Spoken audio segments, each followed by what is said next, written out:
now they can hear us. Hello, everybody. Hello.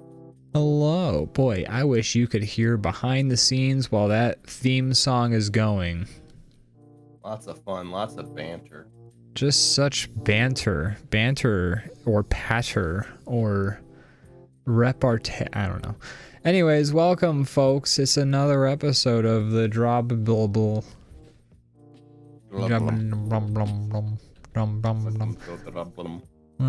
Bilbo Rockets here already says hello. Hello, Oh Bilbo Rocket. Welcome. Welcome. Thanks for being here. Thanks for being here on this fine Monday. Thanks for hanging. Welcome to DrawBomb. This is a show where we draw, and boy oh boy.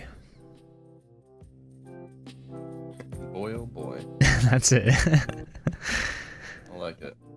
Welcome. Brandon. Feels good to be back. It feels so good to be back. Looney Tunes back in action. Have you ever seen it? I've seen, like, I distinctly remember, like, as a kid flipping through, like, cable channels and it was on, and I watched a few moments of it and then continued flipping through channels, and that's all I saw of it. Okay, because we do reference that movie to each other quite a bit. I feel like we're mostly doing the title. Back in action. Yeah. Wow. It's mostly the title. Wow. Lazaze with a 2-month subscribing. Wow. Holy smokes. That deserves a wow. 2 months. We appreciate you. Thank you. It's more than I've subscribed to DrawBomb with money. Well, you know, maybe they're using their Prime thing. They might be. You know? Well, they usually tell us. They tell us when it's gotcha. with Prime, right? Like it usually says like subscribe. Like here, let's do a quick. Just do a quick test. Quick test of Runeski. But I have seen Looney Tunes back in action in its entirety. What were your thoughts on this? My thoughts on it were, boy. Those Looney Tunes really were back. Those Looney Tunes were back. But my main thought was just, Steve Martin is really just giving this movie his all. Like, of anybody who's trying in the movie, Steve Martin. I didn't know he was in it. He is in it. He is the big bad. He's like a person. He acts like a human. Well, you just heard my voice because I was checking something. But he is a human who basically acts like a Looney Tunes cartoon. Okay. I saw a meme today. Oh wait, never mind. This is unrelated. I'm gonna wait till after this. Well, now you've got me on the edge of my seat. I also just realized my camera was pointed way low. I just realized I thought it was relevant, and then I realized the meme was about Muppets, not about Looney Tunes. But I am gonna bring it up after, unless you want me to bring it up now. I mean, what the fuck am I gonna say? Like, oh, I watched Looney Tunes back in action. And you were gonna give us your detailed review. I mean, what is there to say? They made it because Space Jam was successful somewhat. Brendan Fraser is in it. I wish Skate Jam would have seen the light of day. Skate Jam would have been amazing. I would have been really cool with Space Jam Grind, which is where they combine the movies Space Jam and Grind together so that the Looney Tunes are playing basketball while skateboarding. They're playing skate basketball. Is that an actual thing that was going to happen? No, God, no. Okay, well, Skate Jam was going to happen. Skate Jam was an actual... So what was Skate Jam? It was going to be Tony Hawk gets sucked into the world. Wow. Levi the Dead subscribes too. Wow. You guys are... Oh my gosh. We've got this power couple in here. Look at all subscribing. Look at all the Thanks money symbols floating our way. Thank you for being my friend. Thank you for giving us $5 and for giving Amazon $5. We appreciate it. We love you. Your support means a lot to us and whoever is the majority shareholder of Amazon. Skate Jam, I had not heard that was in existence, but to be fair, I didn't really It's think not in that existence, but it was. no, almost. yeah. But I also didn't. I mean, they had been making rumors about Space Jam 2 starring LeBron James for at least 6 years before it ever actually came out. And like, and when it came out, it lived up to the hype. It lived up to everyone's expectations. I mean, that part's probably true. It is true. Mine. No, I don't lie. It lived up to my expectation. It was everything. I was expecting terrible. I was expecting it to be so bad, and it was even worse. You know, it lived up to it and exceeded. Belbo Rocket says, "Are we being funny?" I can't. No, I don't think we're ever funny. I think maybe she's misunderstanding when we say lived up to our expectations. We're saying that it was good, but I was saying that I was expecting it to be terrible, and then it was. I was expecting it to be terrible, and it was even worse. Is how it actually it exceeded my expectations. It exceeded, yeah. No, it was such a dumpster fire to watch. I mean, just that whole ending where they're in the game, and it's just like the cacophony of every Warner Brothers property that's ever existed, like in the background constantly. Like, it was strange. Visually, that shit, like, I see that shit in my brain like a fucking Vietnam flashback or something like that. It's so ugly and disconcerting, and I hated it. They just did every character. There's Clockwork Orange guys dancing around in the crowd, and I'm like, those guys are rapists. Yeah. Looney Tunes. I'm pretty sure the movie starts with a rape and continues with a rape and then ends with punishment murders as a result of the rape. I'm pretty sure Clockwork Orange is not a movie that you don't and then you know, go figure, Rick and Morty make a cameo appearance as well, and now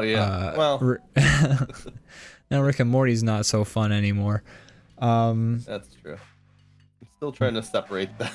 We'll see. Trying to separate the art from the artist. Just for the animator's sake, I'm just trying to keep them as separate things. All my favorite episodes are from before Justin Roiland kidnapped anybody, so I'm okay.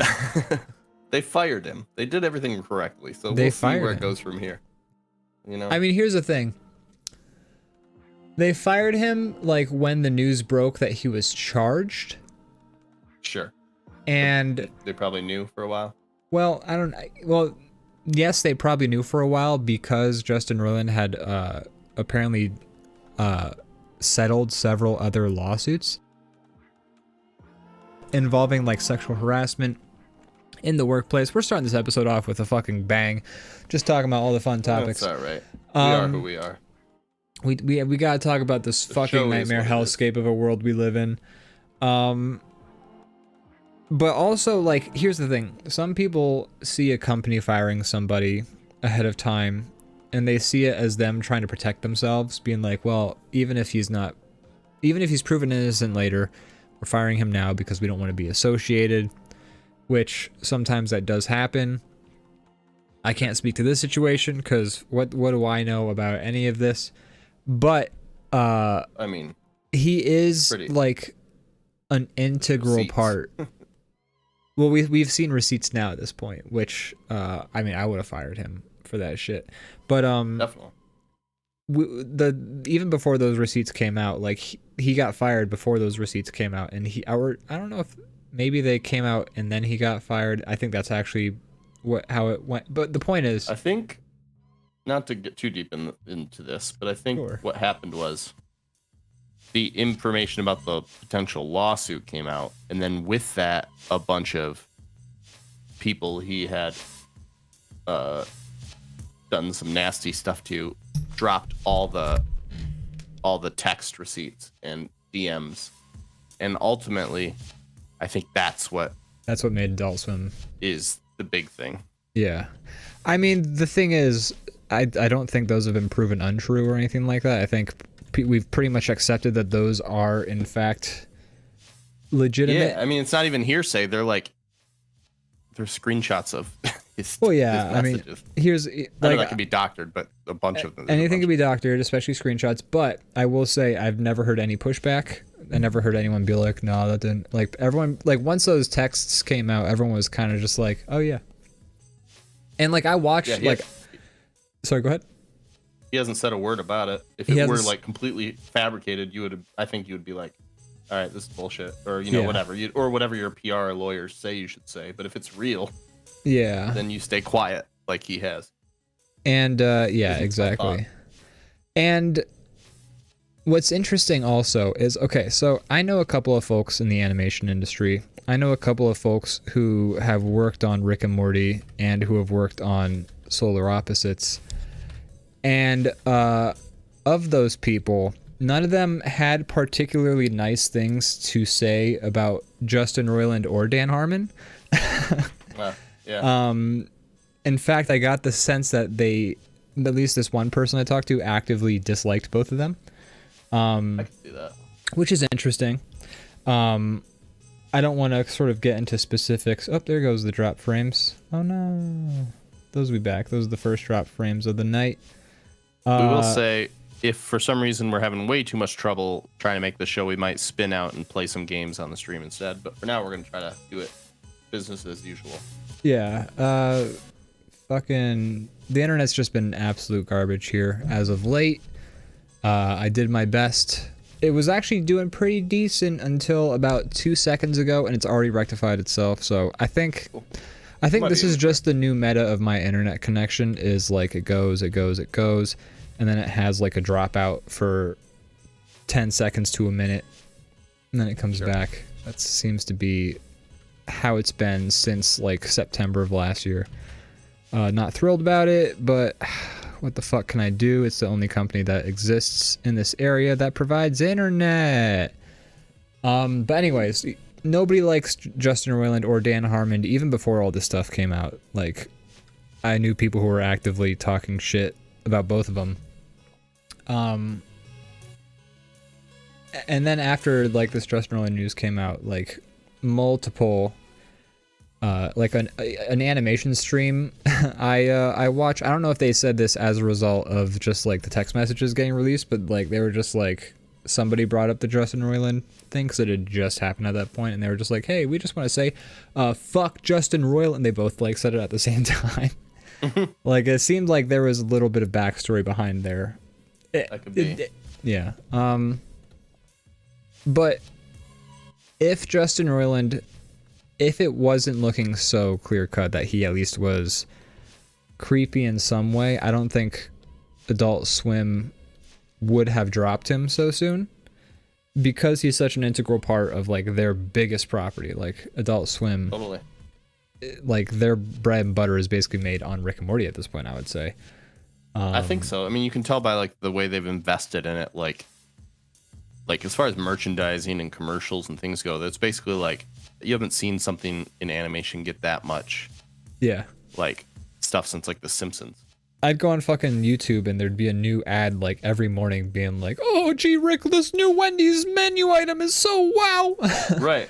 And like Simpsons used to do that with like Butterfinger and shit like that, but you don't see like any other. Oh my god, I totally forgot about the Bart Simpson Butterfinger crossover. Like Bart t-shirts and like stuffed animals and stuff like that. Like they were everywhere. Yeah. And you haven't really seen many other animation properties get that much of that.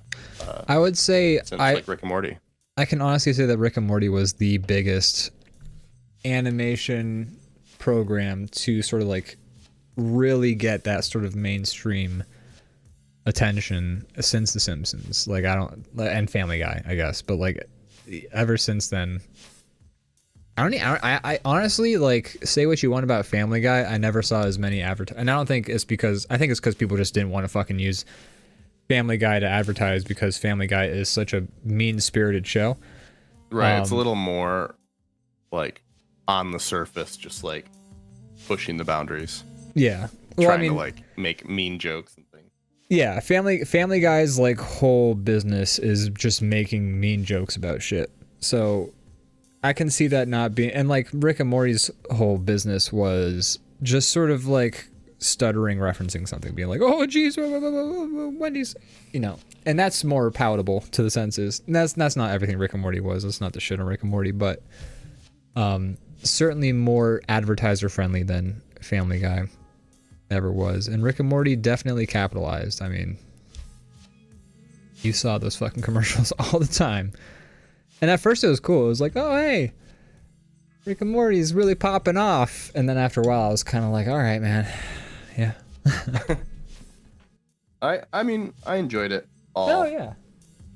I personally, I'm not saying a lot of people were over it. And I'm just saying, just being honest, that I still enjoying what was being put out. As a fan of waiting to see if I should continue to enjoy it or not. Right. Well, as a fan of Rick and Morty, I was never like angry that they were getting all these opportunities. I was like, good for them. Cool. Show I love is getting universal acclaim. That's a good thing. It was just like after like the 5th Wendy's commercial, I was kind of just like, damn. Like, no. This is the fucking money train right now, is Rick and Morty. It is, yeah. It definitely was licensed out a ton. There's people like Bill Watterson, and then there's people like I guess like Justin Roiland, yeah. But I doubt, he's making those calls at that level. No, God, no. I'm sure that's Adult Swim, maybe. That's Adult Swim. I'm sure that like when it cut, or like even if it's not directly Adult Swim, it's like you have somebody making the decisions to like, oh, we're gonna do 50 advertisements for Game Pass or if I had a project and I had to do commercials, being forced to do commercials, ones like that would be ones where I'd be like a little bit more okay with it, because they still like felt very. I'm not saying they were like entertainment, but they still felt like in line with the product they were putting out. Yeah, I mean, I would rather compared to other commercials. I would rather fucking like, wow, I really love Wendy's. I would much rather advertise a Wendy's meal than like a cryptocurrency or like the new cleaning agent that supposedly is going to get rid of all those permanent stains, Like at least a Wendy's meal, like, yeah, you're probably shouldn't eat it. It's probably tastes good enough. We all like it, whether we admit it or not. Yeah. It's fast food. It's like it's made to be broadly appealing. But like that's the thing is, I've been trying to make the YouTube channel kind of like pop off. And when you try Wendy's deals yet? No Wendy's deals, unfortunately, but I do think like as I'm fucking editing some shit and have a lot of brain space, I'm like, okay, well, I'm trying to make this channel at all successful, and if we want to make money off the channel, we would have to take a sponsorship maybe eventually. And I was like, well, what would be the threshold for like I'm okay with this? And I thought about that, and I don't have an answer. If it was a product that I actually thought was decent, I'd be like, sure. Yeah. Well, yeah, but I was just thinking like, I know so many YouTubers who are like smaller YouTubers who are like advertising like purple mattresses and shit like that. And my mind is like, if they sent me a mattress, I mean, would I be against it? I would sleep on it. I would sleep on it for sure. And then I'd be like, that's a good mattress. Let's advertise it. Or I'd be like, that fucking hurt my back. But then would you advertise it? I don't That's know. the question. Depends where I'm at in my climb up the ladder. Yeah, that's fair. But that's the thing is I'm like, like the moment, and it's not anything I think we have to worry about potentially ever. Or at least not for a long time. But if it were to get to like that sort of situation, I've thought like, well, what's the line? Like, when do we start? And like, the thing is, I'm like, willing to shill, but my goal would be to shill for things that I actually think are good. Yeah. So like somebody like takes my word and buys it. They're not like, this thing fucking sucks. Yeah, absolutely. So I guess, yeah, I mean, if they sent me one and then I was like, yeah, this is a good mattress, I would do the ads. Yeah, because I mean, I very much agree with this sentiment where it's like it takes years to build up a reputation and like 5 seconds to destroy one. Like I think that's absolutely true. I think it's very clear with Justin Roiland, who we were talking about earlier. Right. So like if we were to advertise a bad product, I think that would be not a good look, and I would probably not feel so hot about myself. But I also think if we were to get to that, advertising a cryptocurrency or something. Oh my god, I would never advertise a crypto. I would never No, advertise that's what I'm saying. Bitcoin or anything. But like the moment people start coming to us and being like, "Hey, I'd like for you to advertise our thing," that if we get to that point, I'm probably just gonna fucking be like, "Hey, should we hire a manager?" Yeah, well, yeah, sure. If that's happening, the answer is probably yes. But then on top of that, also, like, I'd be like, maybe send me one so I can decide if it's worth it or not. Yeah, I mean, the thing is, I wouldn't want, like, I wouldn't be fucking hawking energy pills or like nutrient replacements. You know what I mean? Like, I wouldn't be hawking like that crazy, possibly deadly shit. But the moment somebody's like, and again, this is never gonna happen, but the moment somebody's like, "Hey, hawk our product for us," that's probably when I like fucking hire somebody. Yeah, probably smart. Because I'm not gonna make those decisions. Well, that's just not my purview. Real quick in the chat, Bubba Rocket says, Brandon Ace is he to English? I think she's back when I deciphered what she was trying to say in the chat about back in action. And then she said, what franchise hasn't Wendy's used in ads? That's a great question. I don't know. Do they use a lot? I don't know. I don't know. I don't keep up with Wendy's that much. The thing is, like, Wendy's in America, maybe I have a good sense of it, but like I've watched a few videos on like McDonald's and Pizza Hut advertisement campaigns using like Genshin Impact in China and shit like that, and that stuff is so over the top, and it's like, well, it's like the biggest game over there. That is the biggest game over there, yeah. I mean, I think it's the biggest game over there. I don't know Chinese culture. It's not a bad game. It is a gacha game, but like there's a lot of content for if you don't pay for anything. I haven't played it in a while, but I never spent a cent, and I had fun with it when I played it. I'm very fortunate that I've managed to conquer the demons in my brain that tell me to spend money on those types of games, so I've never spent money. Sure. I think I've spent money if you once. get enough time out of it. Yeah. I spent money once on a game I got for free, and it was Pokemon Nanograms, and it was because I really like nanograms, and this game introduced me to them, so I was just like, fuck it, you know what? Game Freak or whoever made this Pokemon Nonogram game, you get my $5. I don't think spending money like in a game is inherently bad if you're getting enough enjoyment and time out of the game. Yeah. I don't think the game should be like, pay to continue. Oh, sorry, you played too much. Here, pay to keep playing. Like, I would never do that. But if it was like, hey, here's a way, there's some ways over here to, you can totally play the game without it, but here's some ways to, like, make the game even more fun for you, maybe. Right. And the game's free, and I'd be like, okay, I've played a lot of this game. I don't mind dropping a few bucks for this game I like. There's this one streamer, I don't watch them live, but like I watch the recaps and stuff like that, and they said something that I think is a good idea for those types of games, where it's like, never spend money on something. Like, you can, like, if you spend money on DLC, that's fine, because you know what you're getting. You're getting like this map, you're getting this item, you're getting like these things. But if you're ever spending money on something and it's like you might get this, just don't. Just absolutely do not. Yeah, that's fair.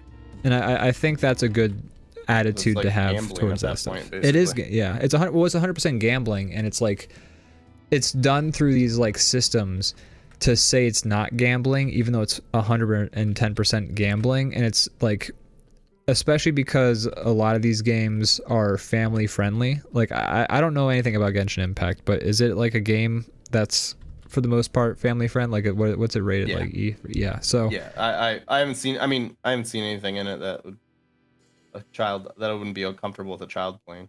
So it's like, you know, you're essentially introducing the mechanics of gambling, right, to like an underage person, and you're getting them like into that mindset of gambling at a young age. Like, that to me just feels very predatory and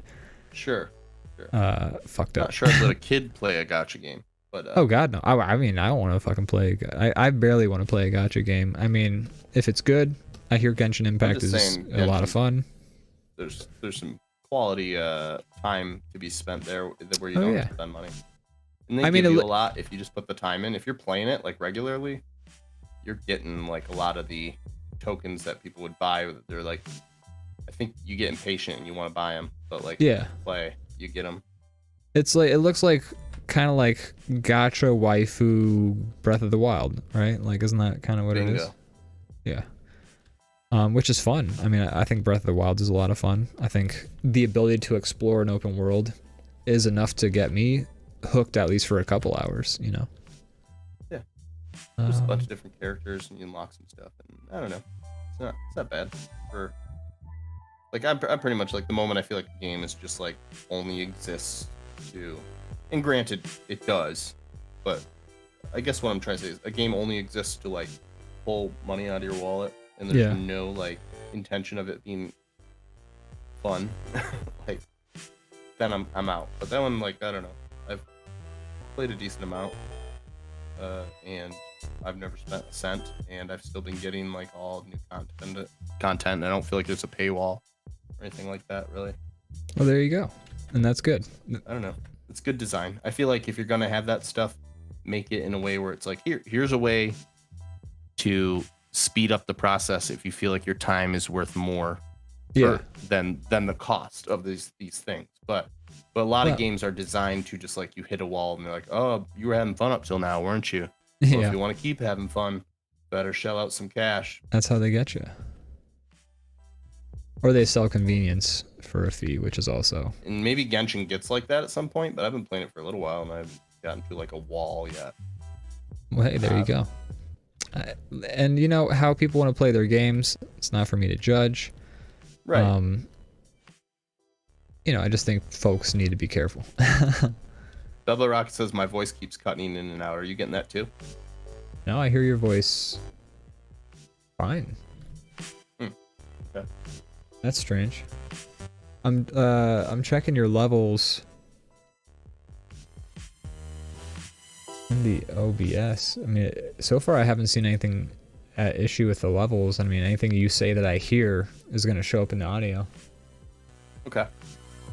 Well, just keep an eye on it. Just keep an eye on it. You know, I'm not saying anything too interesting anyway, so it's okay. We never say anything of interest on this show. I am going to raise your volume because you are further away from your microphone than I am. Hello. Well, now I got to lower your volume. Hold on. So yeah, gachas, you know, it's like, I'm not going to get mad at people for spending money on gachas, but it's just like, you know, that's their money wasted. It's not my money wasted. Right. Like, I mean, you could also ask the question. I mean, if a kid's playing it, sure, that's the bigger thing. But I guess that's a bigger deal. Yeah. From the angle of like adults playing it, I guess, like, you know, I don't care if people go to the casino either. So like, if that's what you want to do, knock yourself out. But I'm not a gambler. I'm not really into that. Yeah, for sure. I'm very fortunate, because like the thing is, when you talk about people who have a problem with gambling, like, problem is the right word for it, because that shit is like actively like brain rot affecting them, and it's awful to see. But every person I speak to who's a gambler, who's like telling you about how much money they win, I'm like, you are leaving out a lot of the story. I'm sure of it. Exactly. I talk about people that are like, dude, just went to the casino last night, came back with $600, and I'm like, okay. What about the only people who say that, who I believe, are the people who are just like, you know, I bet, like, when they, like, if they say like, I bet the money I came in, I like bet a certain, because like there is a smart way to go to like a casino. Like you have a money that you set aside for losing, you try and earn that equally back, and then maybe you tap out then. But like, you know, if sure, and that's fun for what it is, but I'm talking about the people that go often, and it's a different story if you're like, oh, I went to the casino, I never go, and I won a bunch. Exactly. But I'm talking about, there's people that are like, I go to the casino often, I love it, Yeah. And here's some of the times I've won a ton, and I'm like, okay, so you've lost a lot though. And then their other stories that they're not telling are the ones where it's like, well, I was down to nothing, so I bet my house, and it's just like, oh God, no. That's why you have a limit. That's why you set an amount that you don't go over. But unfortunately, I'd never gotten that itch. There is this movie that I really, really like called Mississippi Grind. It stars... Who the fuck is in that movie? I know Ryan Reynolds is in it. He plays like a Cyrano de Bergerac type character. But it's a really good movie. That's a character you like to reference. He's a great literary character, I think, Cyrano de Bergerac. But Ryan Reynolds' character is very similar. He's just got that sort of aloof persona. He's very sort of distant, and you kind of find out why over the course. It's a very great movie. I actually highly recommend people check out Mississippi Grind.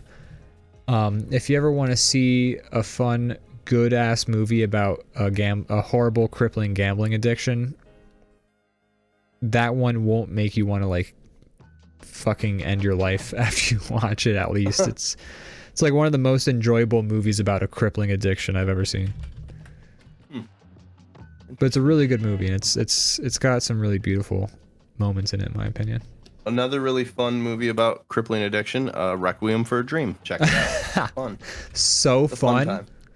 Such a good left time. The theater smiling ear to ear. Yo, I love it in Requiem for a Dream when Jared Leto requiemmed all over everybody and said it's requieming time.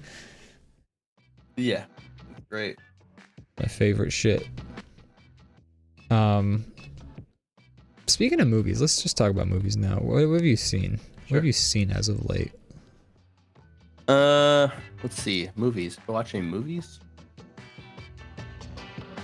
I haven't seen movies lately. I watched we've been watching anything visual. The Last of Us. Visual audio combination of medium. We've been watching The Last of Us. Okay. What are your thoughts? Excuse me. And have we talked about that already? I think did we? Maybe we did. We might have talked. We probably talked about it last week. I would be very What surprised. episode are they on now? Actually. 4. I'm sure we talked about it last week. I'm pretty sure. Yeah, I mean, because the last episode was really good. So I knowing me, I guarantee everyone has been saying that episode is really good. But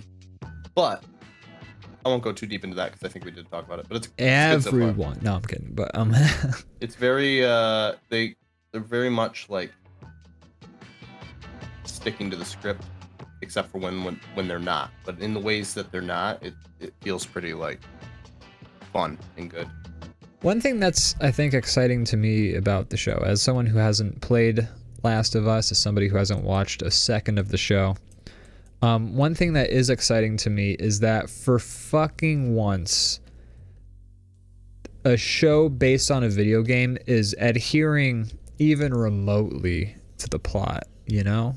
They're sticking to it in a lot of ways. Even like the score. I think they probably got the same composer from the video game. It just feels like this is the game, the show, you know? Like yeah, absolutely.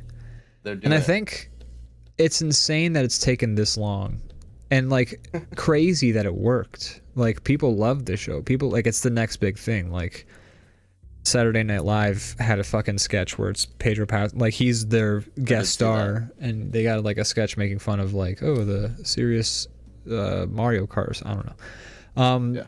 But it's like, go figure. Like they tried it with Halo.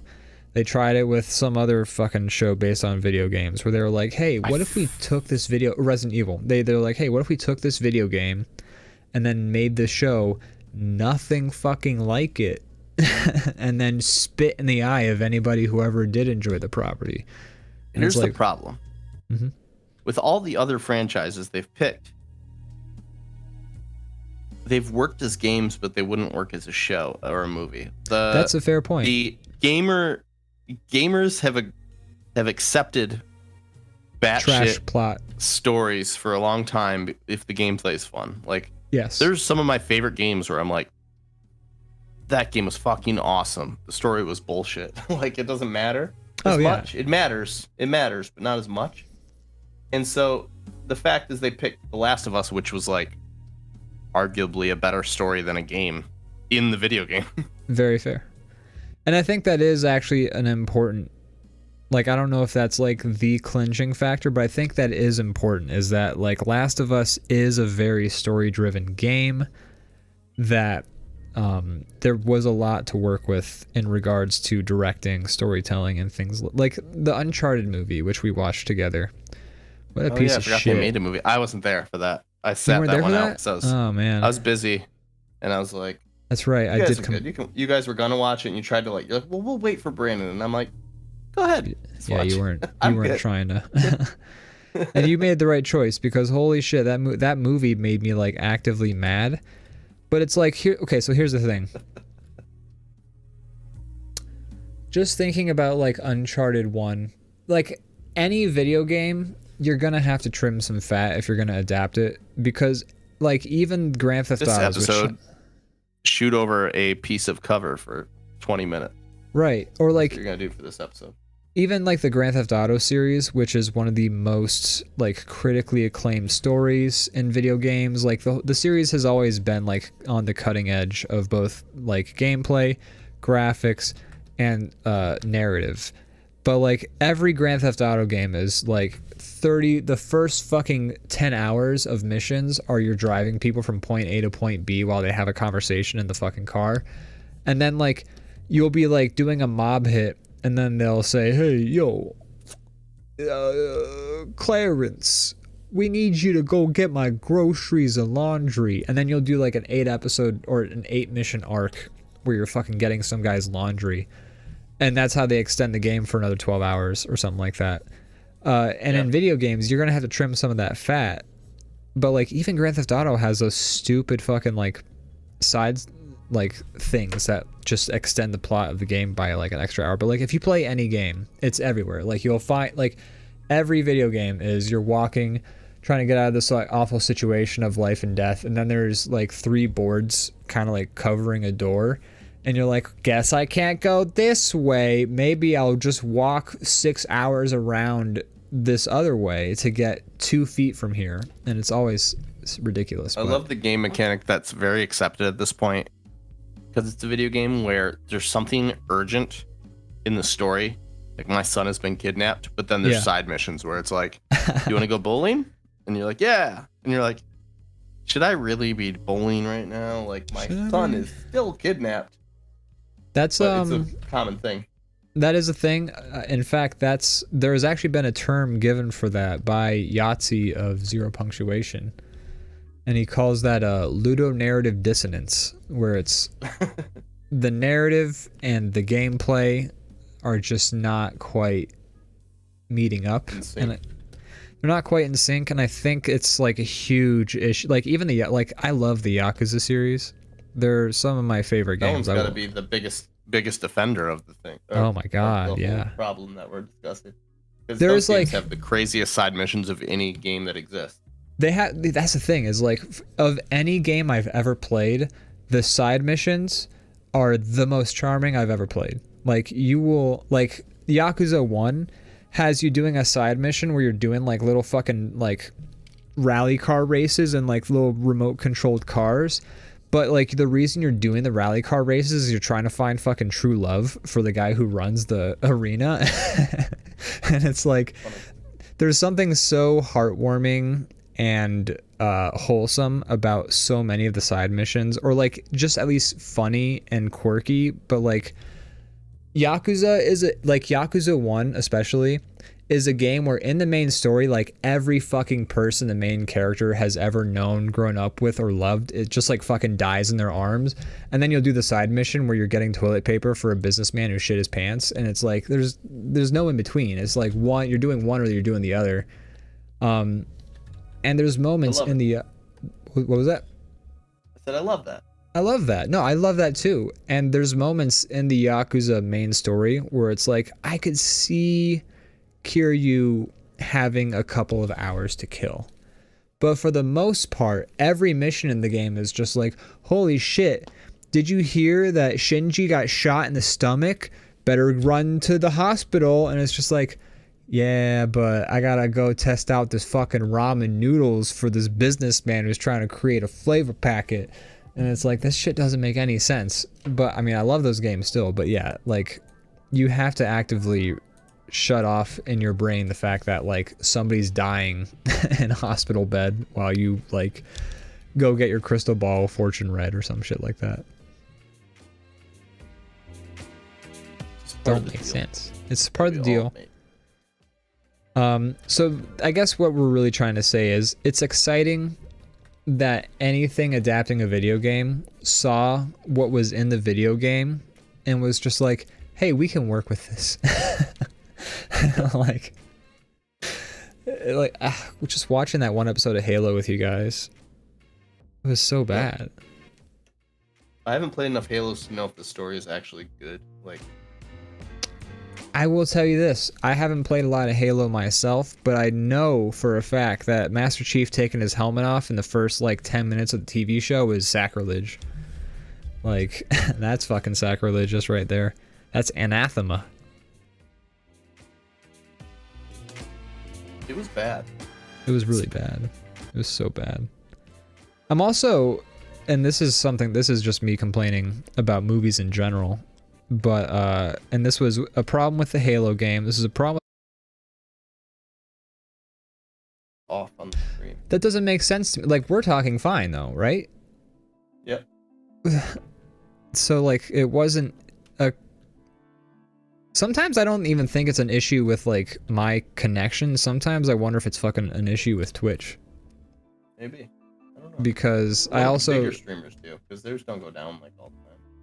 Some of them do actually. I mean, I've been, like I said, I've been watching this one streamer. I've been watching his clips, not so much his live streams, but like always in his clips, at least 3 times, people start posting like F's in his chat, and he'll be like, "Are we effing? Are we good?" And like, you know, when you F, that's when your stream cuts off, and people are like, "F," and the stream dropped out. But like big streamers are dealing with it too, and I mean, the internet is a fickle beast in general. We're all basically just hoping a bunch of radio waves. Tubes. Sometimes the tubes get clogged.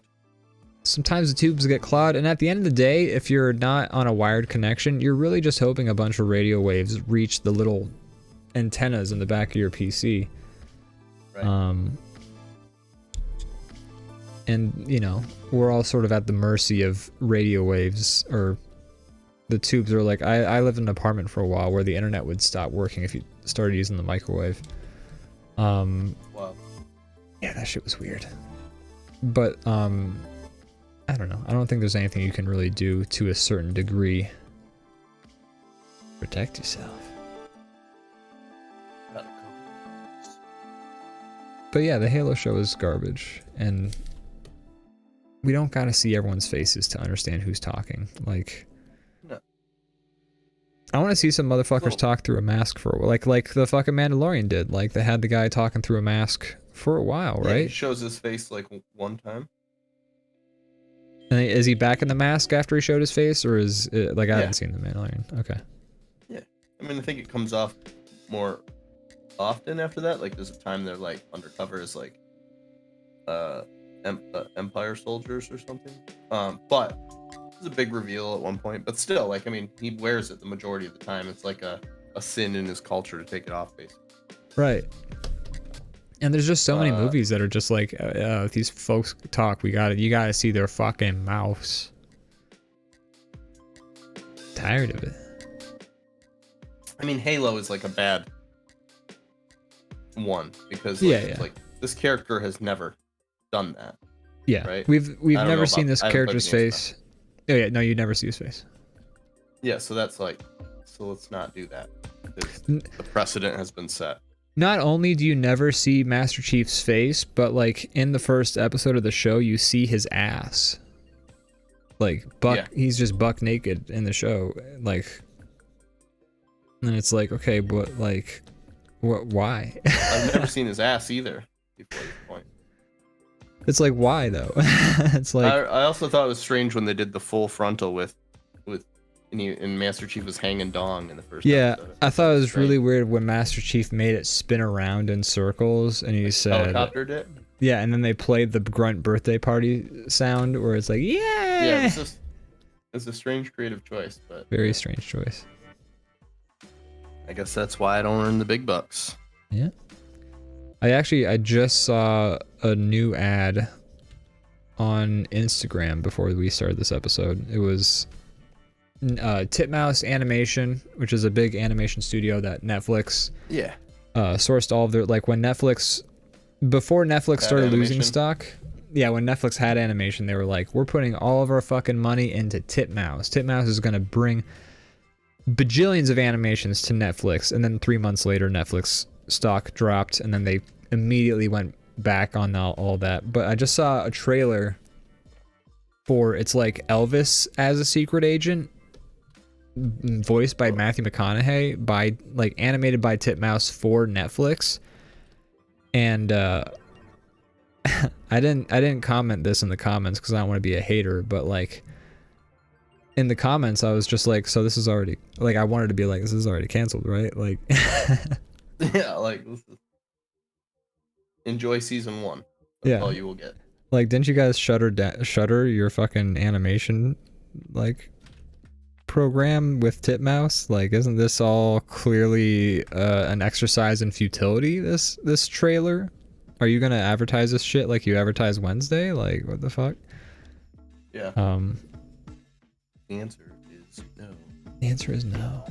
And it's also very funny because I did see, I think I told you this, but I'll say it for the stream. But I did see an ad for like a story writing class between some popular showrunner, like sponsored by Netflix, and all of the comments on it were like, oh cool, we can write a show, so you'll cancel it? Yeah, that's the point. And now they're making it so you can't share your password. Or like you can't have, let me phrase it better, because that seems like if you phrase it like that, it's like, well, yeah, obviously you can't do that, but like, okay, they're making it now so you can't have your account in 2 different houses. So you know, your kid lives somewhere else or is going to college but normally lives at home, or like they gotta sign in every 31 days. It's like the moment I get like that notification of like you need to pay for your own or like whatever, I'm just going to not have Netflix. Because well, that's what everyone said, and that's why Netflix went back on that. Oh, I didn't know they went back on it. Oh yeah, Netflix, like not even 24 hours later, released a statement saying, somebody posted that up on our website by accident, dude. We didn't mean to. You're kidding, really? I'm not even kidding you. Huh. Netflix said that was an accident. We're not doing that, after everyone said, we're just going to start pirating now. Oh, weird. Yeah, like, that's the thing that's strange. That these companies don't seem to understand.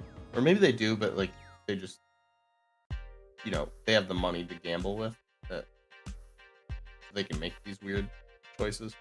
But, I did a report years ago in college. I don't know, it was for like some communication class or something. This picked from a hat, and you got a topic, and then you research it and talk about it. Regardless, it was about piracy, and in my like research, what I found is that the countries that have the most piracy are just the ones where like you just can't get the stuff. Yeah. And as soon as things are convenient, even if there is a cost, people will pay for it. Oh yeah. But when you make it inconvenient as hell, that's when people start to pirate. Mm-hmm. It's not about people just being like not willing to spend money. It's about people being like, don't give me like the runaround. Just let me buy your product, please, in like a reasonable way. Don't try to like squeeze every dollar out of me, and also don't try to, you know, don't tell me I can't have this thing. Yeah. It's like how Epic just announced that they've like delisted all of every Unreal 2, Unreal Tournament game from like all storefronts except for like Unreal Tournament 3 or some shit like that.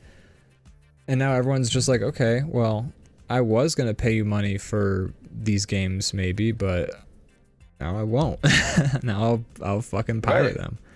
It's like if you don't allow me to buy it, then I'm still gonna play it. Yeah. So it's still gonna watch it. You're not giving me the chance to do it legally. Netflix saw its stock drop, and instead of saying, let's make a better product, they said, that's the issue. Let's make a worse one. And then everyone said, no. It seems ironic to use Netflix in this example because we're shitting on them actively, but like a good example of how you can either change the system or die with it is like Blockbuster versus early Netflix. Right.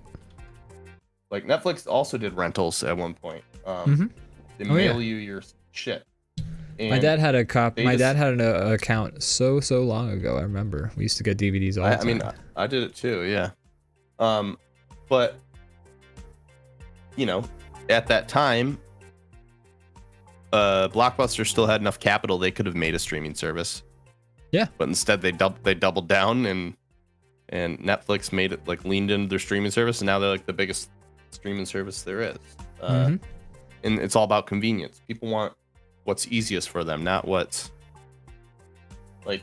Well, at the end of the day, you can be like, we're not going to allow this thing. We're going to like put up blocks. It's kind of like how some movie theaters during COVID, a lot of movie studios started to release their movies day one on streaming services. And it was like some of the biggest releases day one for a lot of these companies and things like that. And then some of the movie studios were like, basically like, okay, fine, we're not going to sell our movies to your theater anymore. Like blackmail them basically.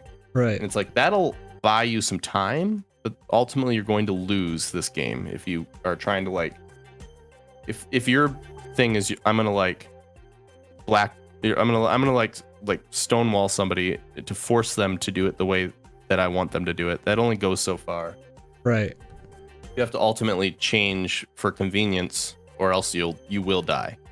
Yeah. I mean, I used to be quite the sailor of the high seas back in the day, but as soon as shit was way more convenient to just fucking watch instead of having to like download like a sketchy link and oh no, do I gotta see this now, and et cetera, et cetera.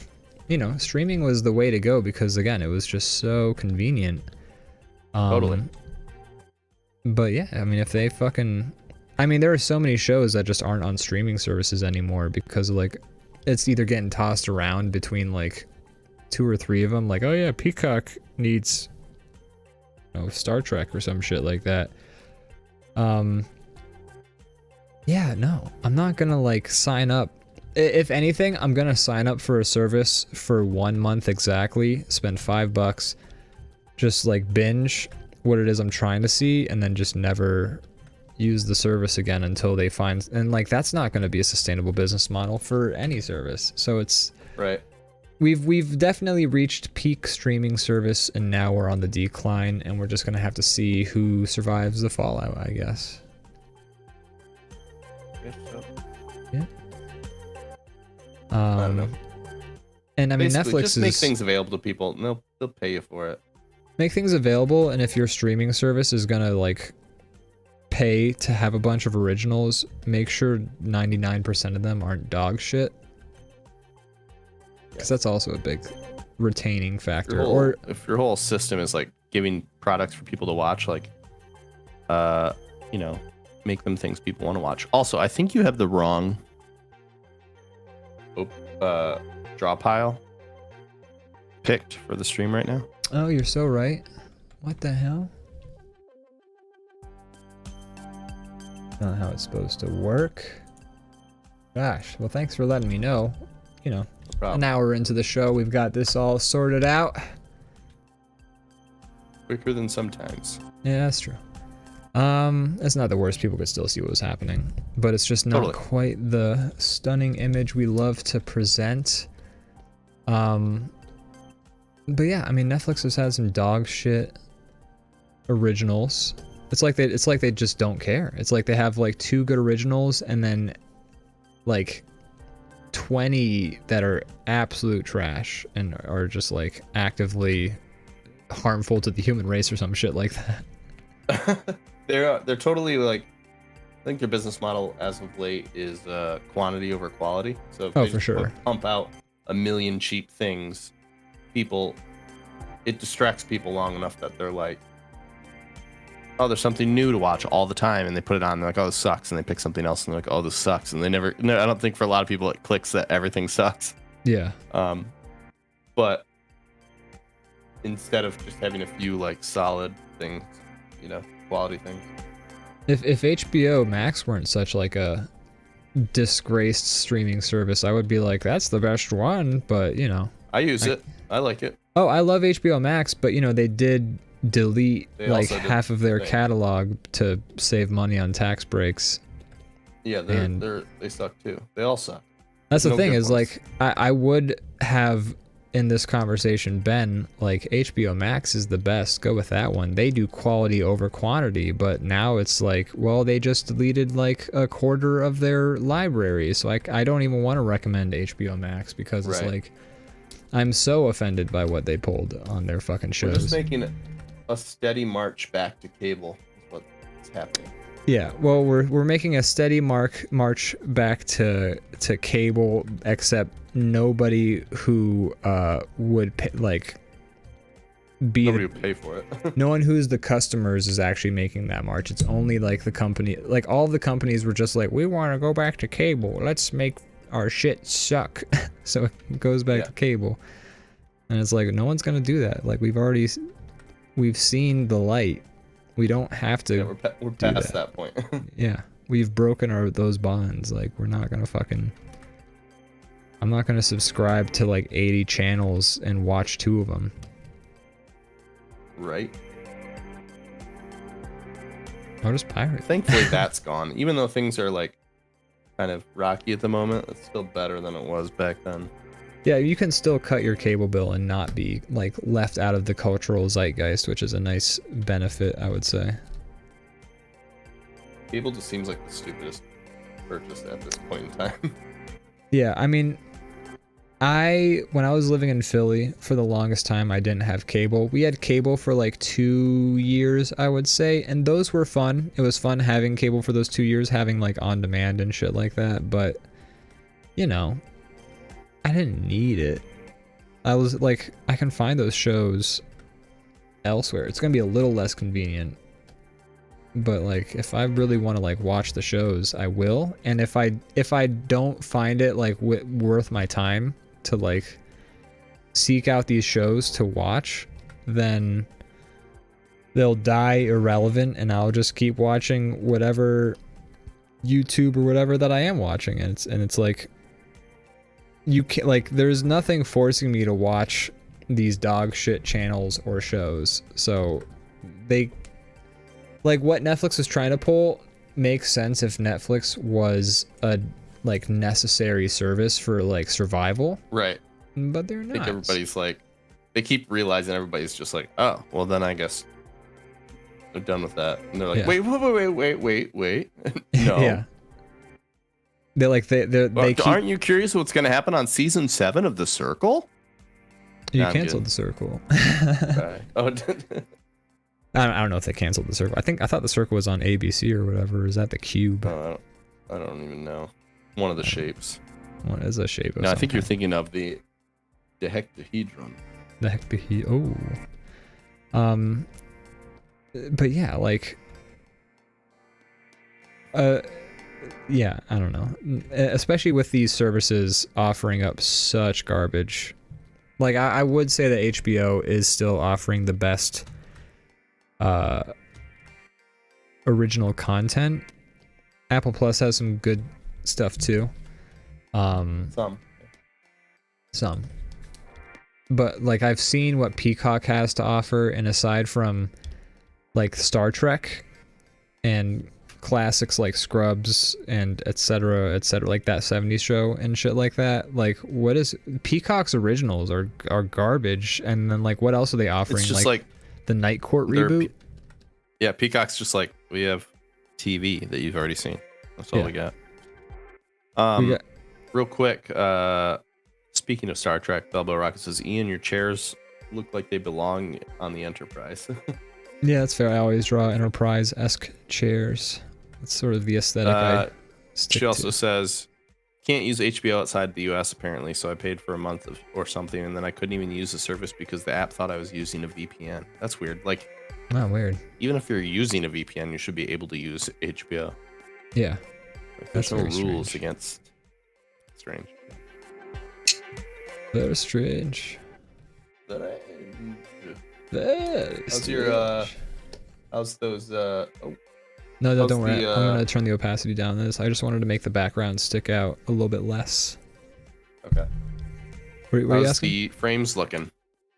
I mean, we had that one dropout, and otherwise we're good. I mean, that one complete disconnect, and otherwise we're good. But yeah, I don't know. Cool.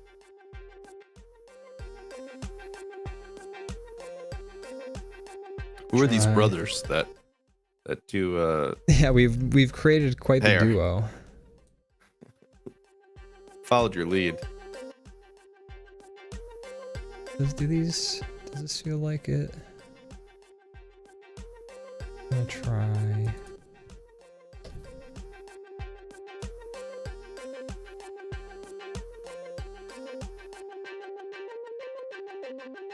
Hmm. I think I like huh?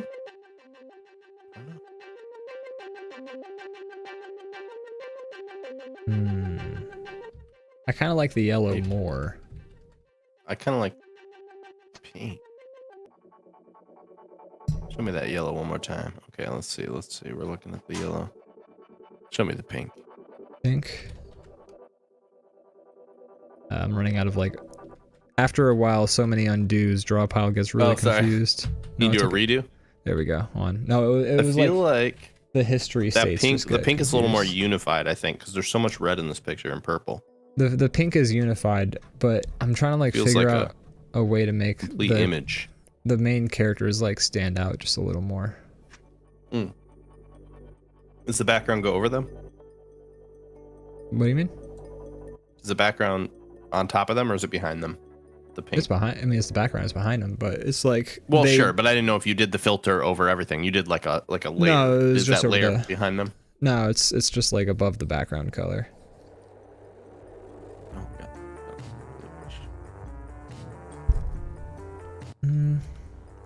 Feel better. Try some. Welcome to the life of an artist, folks.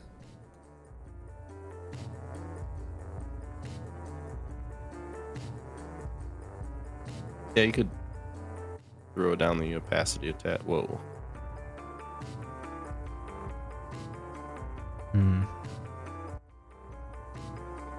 I don't care. All right. Looks good. I'm done with it. I don't want to even think about it no more. One sec. One more thing.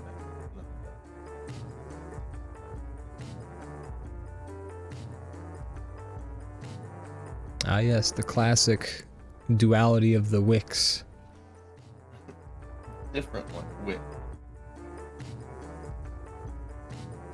Is that the You do tallow? bombs one way, I do them one way. Is that the tallow? What is the tallow of a thing? The tallow. It's the rendered fat, so that's probably more like the fuel that you would light. Okay, just curious. Because I mean, I know when you play 7 Days to Die, if you want to make a torch, you got to make tallow first. And I'm like, okay, well, you make that out of bone. Bone tallow. What you do is take the fat in the bone and you boil it down, so you got just the fat, and you can set the fat on fire. And you drink it. Okay. Right? I think I mean, I'm good on this. I don't know how you feel. I'm good on it. I'm just saving it right now. Alrighty, Rooney. And then we'll take a short break, folks. We'll be back in action. Figuring out what we're gonna do next from there. Sounds great. Alrighty. I'm gonna hit the be right back button. Here we go. Oh my god, we're back. Whoa. Whoa. Wow. Robot. Beep boop. Bop, We're bop. back. We're back. Oh my gosh. Are you okay? No. Was the re-entry into the atmosphere We a little came in too smoky hot. for your lungs? It burned up. Oh my gosh. I was like George Clooney in that movie. Ocean's 12. That's the joke I was trying to do. I was trying to think of a stupid movie that he was in that was not. It's not Gravity. Orbit, Gravity, whatever. Yeah. We have a game. We devised a game. Yeah. We really devised one. Bonked our heads together and came up with something. Like a real Three Stooges moment. We just went clunk like a bunch of coke and nuts. What we're gonna do is we're gonna draw some silhouettes for each other, and then the other person has to turn that silhouette into something. We were talking about making them monsters, so just kind of going off of last week's theme. Maybe this game can be called Kaiju? I choose Kaiju. Kaj, H-W-O. No, W-H-O. Kaiju, bless you. Gotta spell. I don't know. I mean, I don't have a name for it. We'll work on that part. But maybe if we play this, if we like this game and we play more of it, we could have a little like layer of like buildings, like around the bottom that we put in, then we draw the monster behind it. But yeah, that you know we're not worried about that yet. Yeah, we're just got a wow from Kyle, from Crazy Kyle. Welcome, yeah, Kyle. let's stop giving folks a peek behind the curtain. I'm gonna draw you a silhouette right now. I'm gonna draw you one too. And I'm gonna make your monster. You have to draw. I'm gonna make it. You don't have to draw a monster. Am I on the left side or are you on the right side? Or doesn't matter. Okay, I usually feel like I'm on the left side because I feel like we usually always do it this way. Yeah. I'm gonna draw you a monster or a silhouette. You don't have to make it a monster from Castlevania, but in my head, I'm giving you a Castlevania monster. I don't know what I'm gonna do. I'm just gonna go freeform. I'm gonna do things. I'm gonna make choices, and then you're gonna make choices after that. So should we draw any opposite ones for this silhouette part? Yeah, I'm gonna draw on Brandon on the layer traps 3. You're gonna draw on my side. Okay. I think for the best way for this to work, I'm gonna visualize a monster. Yeah, I'm gonna try and. It's gonna be fun seeing you come up with something completely different. Yeah.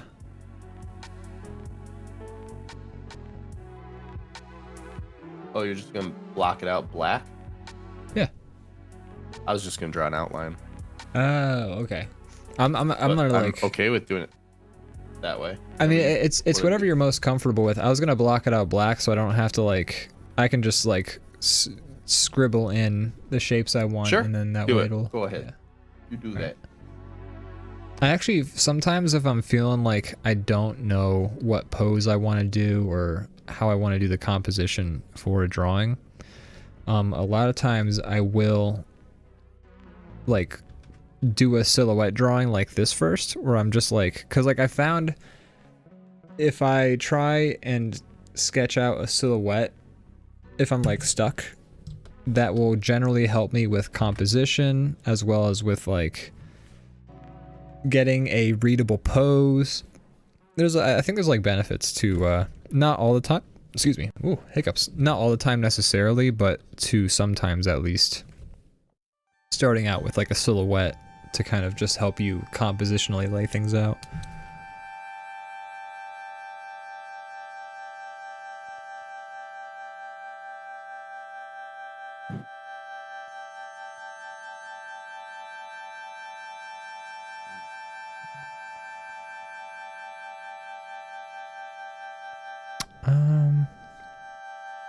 You know, I've been playing the Outer Worlds again. Cause, you have? I have. I renewed my subscription to Game Pass. Oh, welcome back. Thanks. It's so the greatest deal in gaming.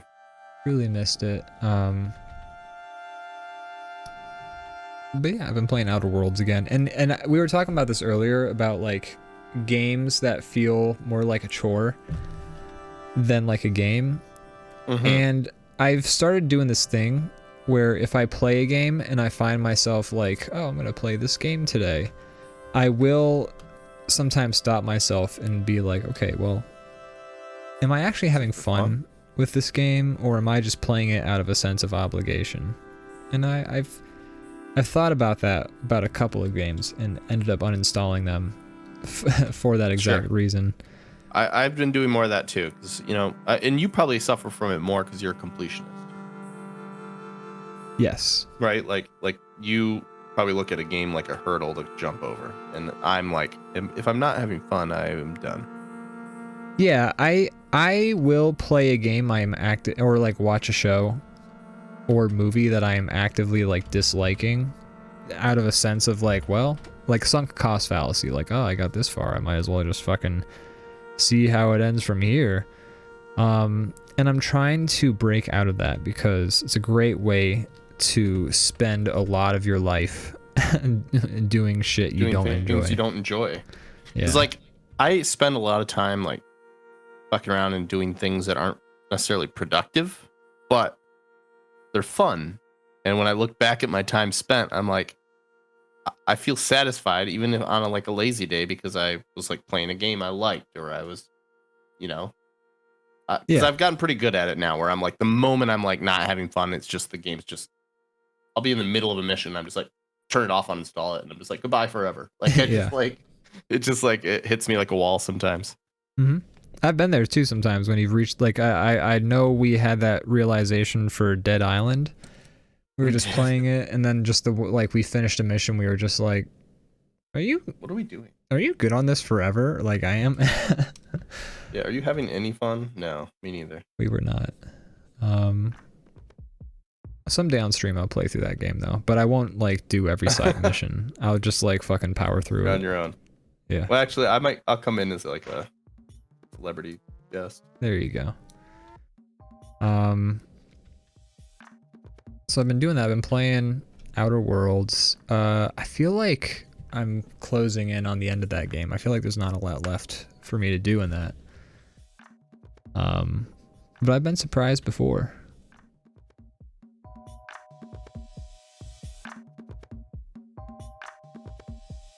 I don't know why I stopped playing it. I was enjoying it. Outer Worlds? Yeah. Just stopped playing it. I don't know why. Outer Worlds was admittedly a game where I was like, am I having fun? Should I keep playing this? And I did decide that I was enjoying my time with it, but I don't think I have much more in me for it. Yeah. So we'll see how that pans out. But, that is a game that I do enjoy Outer Worlds, but I'm not sure. There's something about it that's not. Yeah. Doesn't feel quite like, fully and then when realized. It's like it feels like you're playing Fallout, but you're clearly not. Yeah, and like it's also sort of made me realize like maybe I don't even like the systems in Fallout. Like, yeah, and like possibly Skyrim, because like I don't know, like any of those open world games where you can literally steal and sell like everything, I don't see there not being a reason to have those elements in the games, but for me, I'm so like I gotta steal everything. Sure, because you're a klepto in that in a universe where like you're allowed to do this thing. Yeah, you become a klepto. You have to capitalize on it. So like in Outer Worlds, like I'm on a planet right now, and I will like go 5 feet across to like some other settlement, and I'll raid that settlement. I'll do all the missions. I'll check out everyone's house, steal everything I can get my hands on, and I'm immediately bogged down again by like an inventory. And it's like every 10 minutes, I'm like, well, we gotta sell all the guns I stole, and it's like that's not. Like, maybe that's the next thing I need to work on. We just talked about uninstalling games that were like, these aren't fun. Maybe I need to like make it more clear in my head that like play within this world, but don't play to max out the game. You know? Right. Yeah. Because that's something I do too, where I'm just like, well, I gotta walk down every hallway and check out every room, and I have to. In half the rooms have nothing in them, and like that wears you down. Yeah. Like, looking. That was a big thing in Fallout, especially in Fallout 4, where it's like everything that you steal, you can technically use for like building your settlements. So I was just like, hell yeah, I'm stealing every pencil in this school. And then like my character is like bogged down by every pencil in the school, and I'm just like, oh shit. I learned that. I still remember when I got Oblivion, Elder Scrolls Oblivion. I had never played one of their games before. That was the first my entry into the series, and I didn't understand how they worked. And I literally did that, where I'm like, pick up plate, okay, pick up shoes on the floor, okay, I picked up everything. And like the first 10 minutes is like, you're over encumbered, and I'm like, what? And then like I'm getting arrested and I can't move, and I'm like, what the fuck is this game? And then like, you know, some years passed and my brain grew or something, and I came back and understood what they were trying to do, and I get it now. But it took some restraint that I didn't have. Being allowed to do anything made me bogged down in doing it all. Sometimes it's a curse. Real quick, Leviathan Den says, Brandon, Liz, and I are still interested in a Minecraft server. Cool. Yeah, I'm gonna look into that. I think we're gonna start up another one at some point. Starting up another Minecraft server? Yeah, I think so. It'd be fun. I don't know. I'm always down as long as other people are down. Yeah, as long as other people are playing. I mean, I had a lot of fun on the last server we did. We spent a lot of good time on there. I'm just disappointed that we quit as soon as I like realized like my ultimate base, because like that base was like my favorite thing I've ever built in Minecraft. Yeah, that was a great base. I mean, like, that building and everything was like beautiful.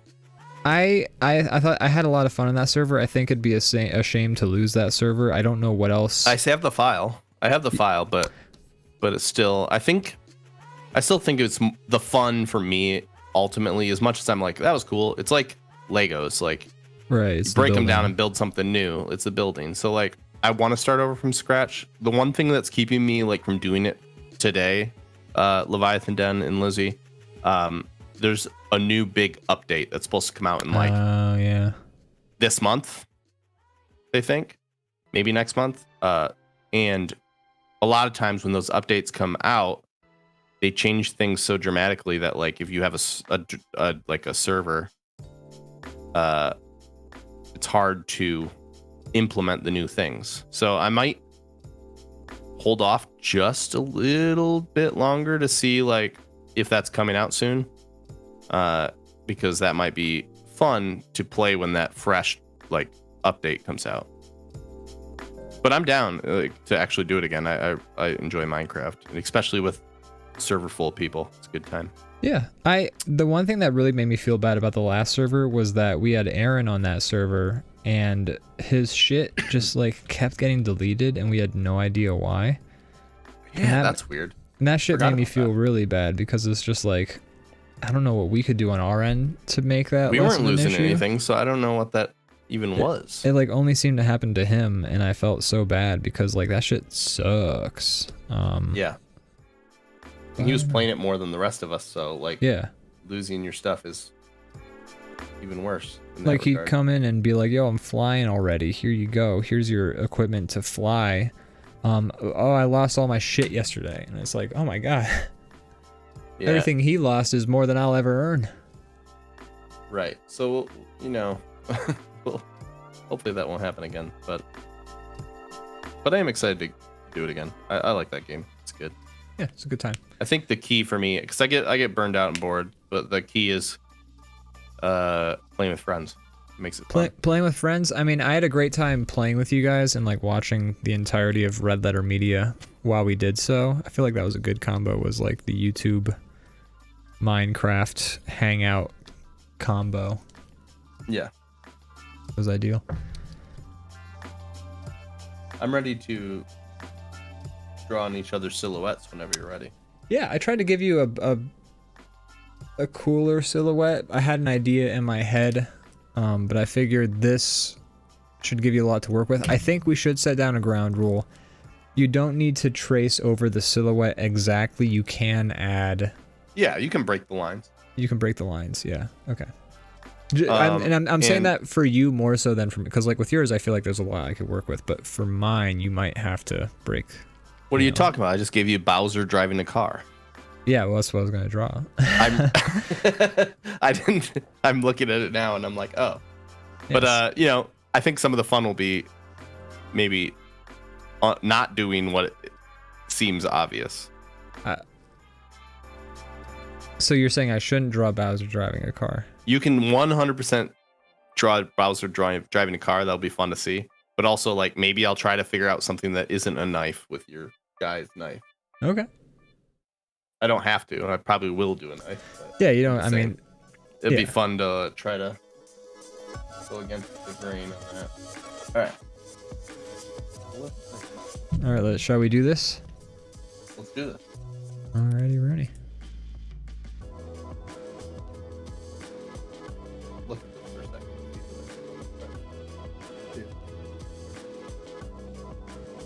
I wish there was a pixel lock function.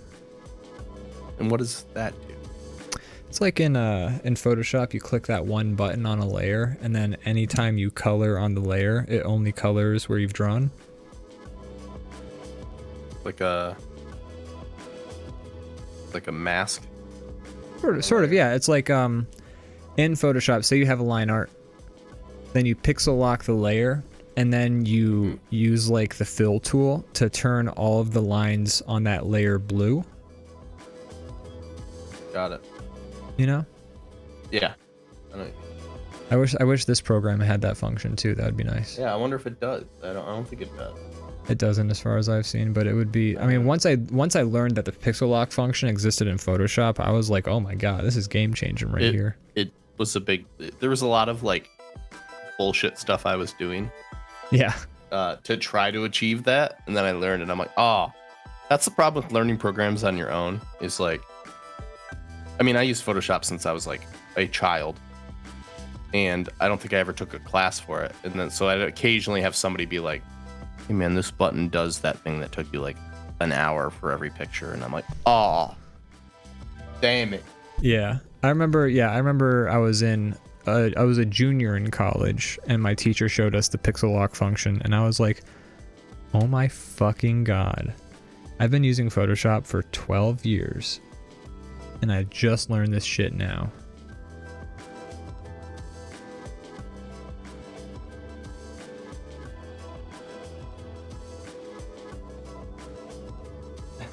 Bowser driving a car.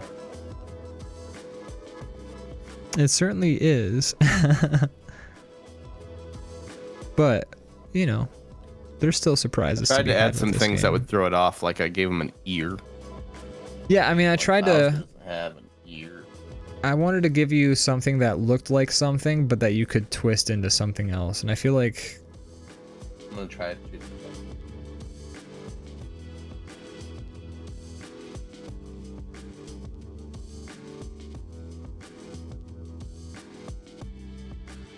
So we watched a movie the other night when you were busy.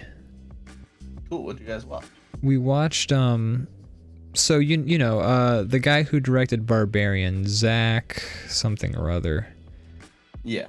You know, he was a member of Whitest Kids You Know. You didn't watch his comedy movie, did you? I did watch his comedy movie, The Miss March, which I was curious if because Barbarian had such feminist tones to it, I was thinking like, well, the commercials made this look like a boner comedy.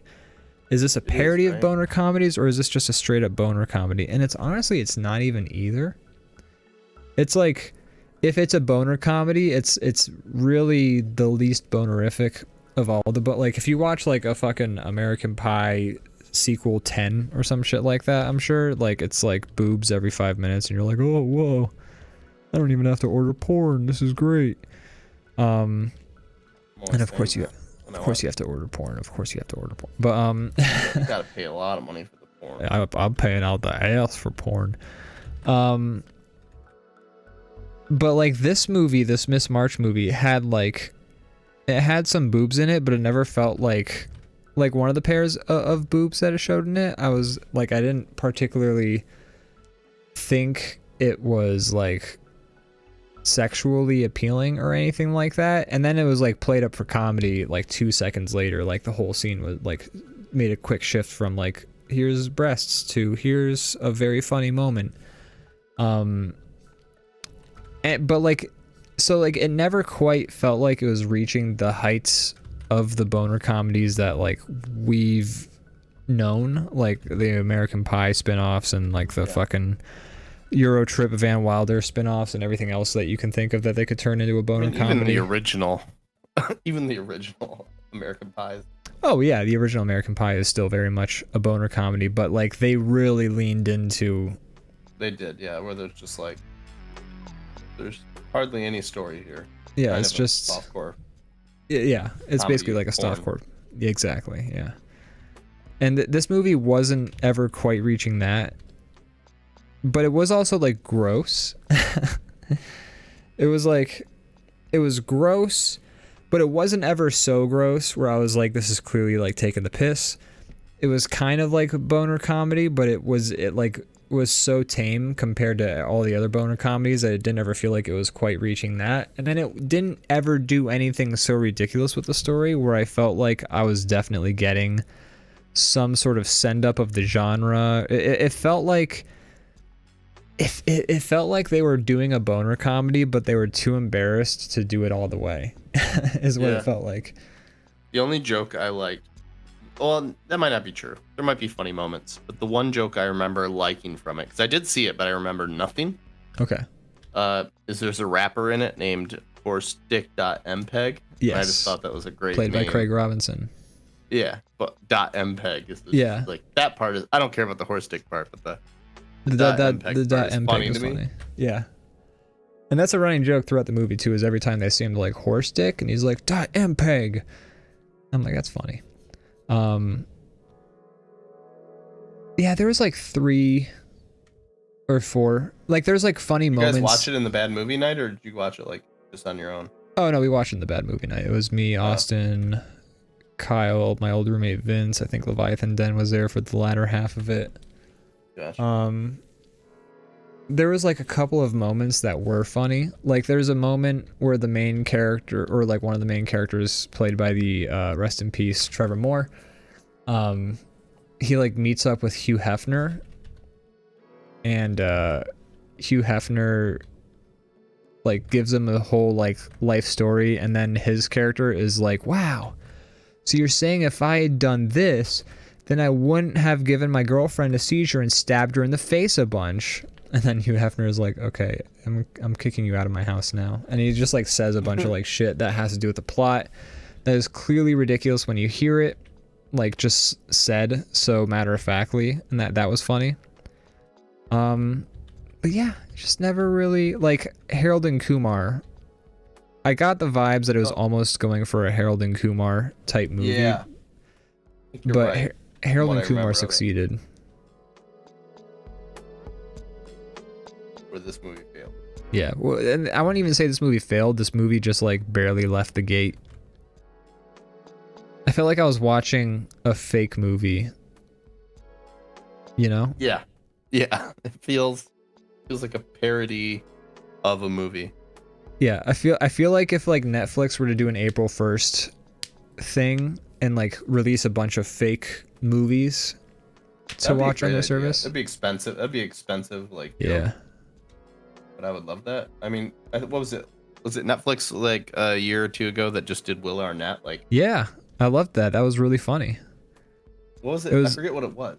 Something it was like a microwave, or what it was they pretended like Will Arnett was hosting a 24-hour live stream on Netflix, and it was only like an hour long though, or like if even like maybe 20 minutes, and it all ended up being a big advertisement for the most part for the Adam Sandler originals that were like on Netflix. So like that Sandy, you know that movie, the Sandy Wexler movie or whatever the fuck that like Adam Sandler was in. There's like some movie where like it was a Netflix original that came out a couple years ago where Adam Sandler is Sandy Wexler. He's like some sort of Hollywood producer. It's sort of like a, I don't know. I never watched it, but Yeah.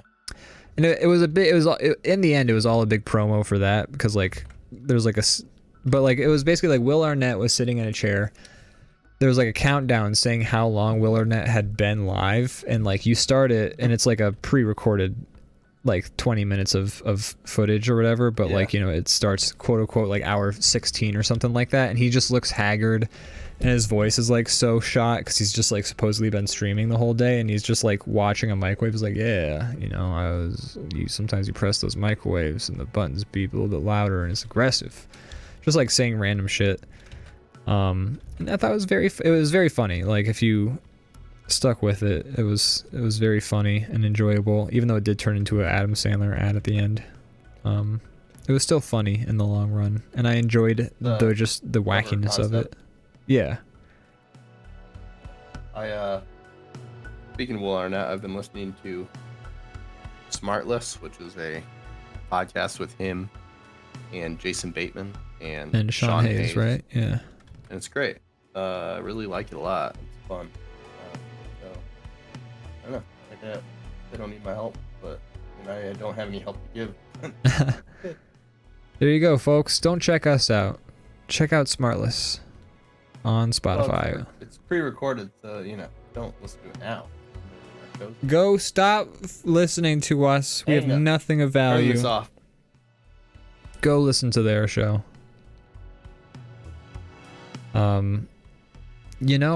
Because I streamed Psychonauts over the course of last week, all of that streaming really cut into my watching my YouTube subscriptions time.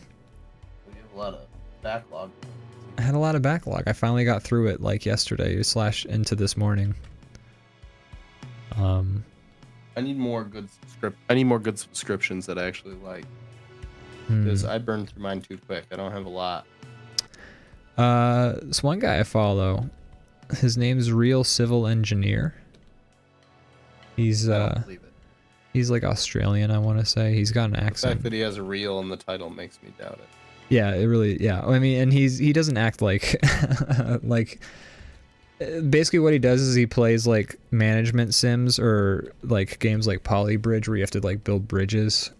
And since he's an engineer, if he sees a bridge in a game, he stops and he does like, it's time for a bridge review, and then he like reviews the bridge, like how solid are the struts, what are the components of this bridge, how much weight could it probably hold, and like what's the rating of the bridge. And it's basically like it's another Let's Play channel, but it's with a guy whose backdrop is being a civil engineer. He's always making fun of architects because in his mind architects make or at least the running joke is that architects make buildings that are not useful, just pretty. And it's like, so if like you have a building that's very extravagant but like you can't find the front door, he's like, it's an architect that did that. Both things are important. Both things, yeah, utility and aesthetics. You can have a useful building, but that makes you want to like kill yourself if you go into it because it's just like a big square. Yeah. So yeah, I watch his channel. I mean, most of his video, like any of the Let's Play channels that I watch, I mostly have their videos on, and it's like white noise for me because it's like, this is pleasant, this is convenient. I'm doing this over here. Honestly, the majority, like, let's say like 70% of the YouTube stuff I watch is like white noise. Yeah, I mean it's not bad to have. I mean, sometimes you'll pick up on something, you'll be like, oh, that's interesting. Back to work. Yeah, I don't really watch a lot of stuff working anymore because I'm bad at that, and I end up looking at it. Fair. Twitch I found works pretty well because most people on there are just like shooting shit and not that interesting. I mean, that's not the fair description, but like they're like just chatting away, and then they'll have something to talk about here and there, and then the rest of the time they're just kind of like filling in the gaps. Yeah. That works a little bit better, but like a show that's like produced and like has been designed to be interesting from start to end. I struggle with that. It grabs my attention, and then I'm just not working, and I'm just staring at it. Right. Yeah, I don't watch a lot. I usually listen to podcasts or music. I'm always going through stages, and I've said this before, but like I'll go through phases. Like I was going through a phase where I was just watching mad sitcoms while I was working, and that was how I sort of got through the day. But then like I sort of hit a point where it was like, okay, well now I'm in a podcast mode where I can only really get work done if I'm listening to podcasts. And then like I sort of phased out of that, and like I still have the It's Always Sunny podcast on when I can, but I'll do a YouTube video, like run through, like go through all my subscriptions before I do the podcasts. And it'll come back around. Give it like a couple months, and I'll be back around to like watching Golden Girls while I work again or some shit like that. Yeah. My Smart List is a good driving podcast. Yeah. If I had places to be, like I got a lot of podcasts listening in when I was doing deliveries for like Uber Eats or the other one, yeah. Postmates, yeah.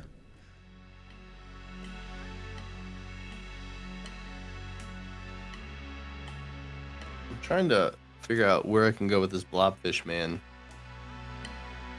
I could maybe, I don't know how much I can add, you know? Yeah. Reader. I mean, you definitely took it in a direction I didn't see coming. I was trying to. But I think that's impressive as it is. It kind of reminds me of that one dude from Real Monsters. Oh yeah, kind of like what's his name? Kronk or like Oh, I don't know. I just know Ickis's name.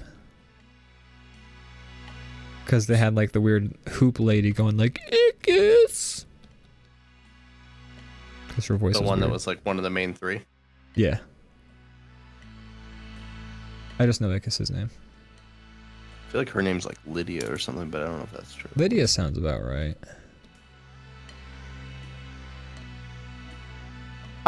Real Monsters. Okay, so Ickis. Do you remember? Okay, so her name's Oblina. Never would have guessed that. Do you remember what their teacher's name was? No, God, no. I know what he looked like. I just don't remember. Yeah. It's a weird spike for a nose. Big pointy nose clown guy. Nose. The Gromble. The Gromble. Interesting. The guy we're thinking of is Crumb. Gotcha, Crumb. I love that character design. Just like hands holding his eyes. It's a lot of fun.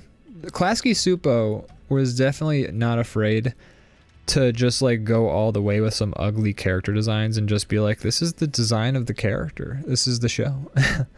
Like, I mean, it's a monster show, so it makes sense here at least. Yeah, but you know, it wasn't always the monster show that Klasky Supo would have like an ugly ass design for, but they'd still work with it and they'd make it like you never felt like they gave any less love to the ugly ass designs than, you know, to the characters who were more conventionally designed.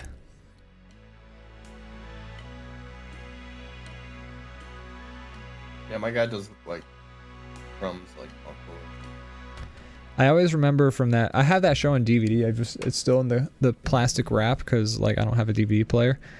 Well, must be worth a lot these days. It's super valuable, bro.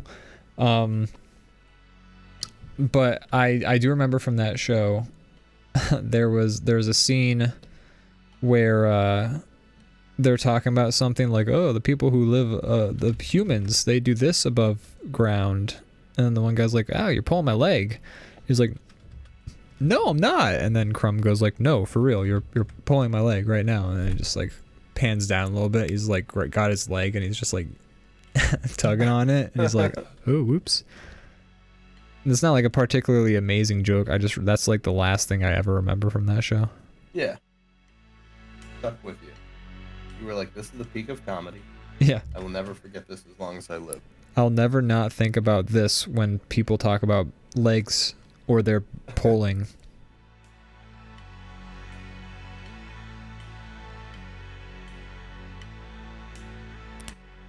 Are you giving him a hoof instead of a hand?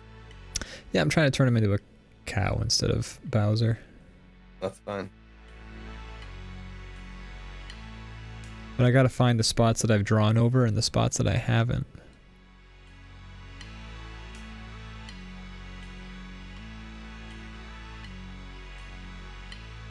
I did play Psychonauts. We talked about that. We mentioned that. We didn't talk about it on the show too much. No, we haven't. I don't think we we still did. In the at all. Did we? Yeah, because that was well when I played it between. Still in the thick of it. No, I didn't even start when last show started. I played it between. Oh, wow. Yeah, I beat it in like 3 days. You. Look at you. Look at me. Look at you. Look at us. What'd you think of it? I liked it a lot. I understand why it's a classic. I mean, it's got the charm. It's got the aesthetics.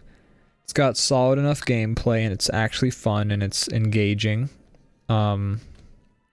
My favorite thing about it is that when you're going into it, you're thinking like it's just going to be a fucking platformer game, you know? Mm-hmm.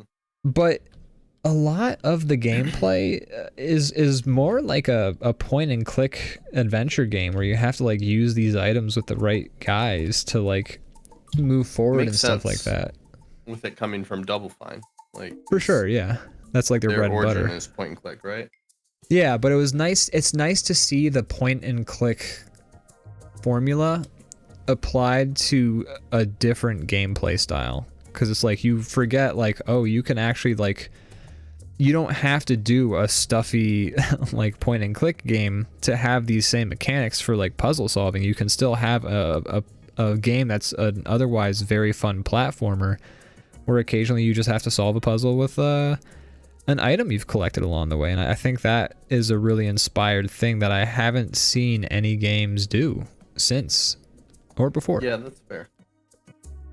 And I think that's like, if any games, it's interesting because I mean, I can't speak for every platformer that's come out. I can't speak for like A Hat in Time. I can't speak for Cow the Kangaroo and all those other ones that are sort of like these throwback platformer games that have sort of been released over time by indie developers. But I haven't played a platformer or other game where it's doing that same thing that like for as well beloved as Psychonauts is, I haven't seen a lot of games champing at the bit to try mixing up like the point and click sort of puzzle solving with a different type of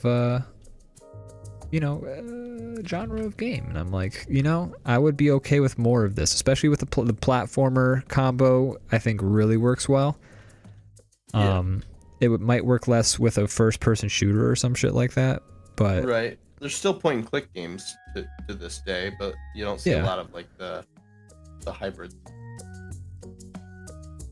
I think of like this isn't a hybrid at all, but just like I was trying to think of like what's a popular point-and-click game of this, like Disco Elysium. I think would probably be the most popular point-and-click game that has existed in a while. Yeah, although this Disco Elysium plays out, I mean, I haven't played it myself. Is it like a full-on point-and-click game, or I thought it was kind of more like a tactical RPG sort of setup, but with like, The gameplay is, I mean, like you're straight up just a character walking around and you're managing your inventory and all that stuff, and you're pointing and clicking, and you're clicking like interact, or you're clicking like talk, like that kind of thing. So it feels visually very much like a point and click. Yeah, I guess game. When you put it, but it's got a ton of RPG elements.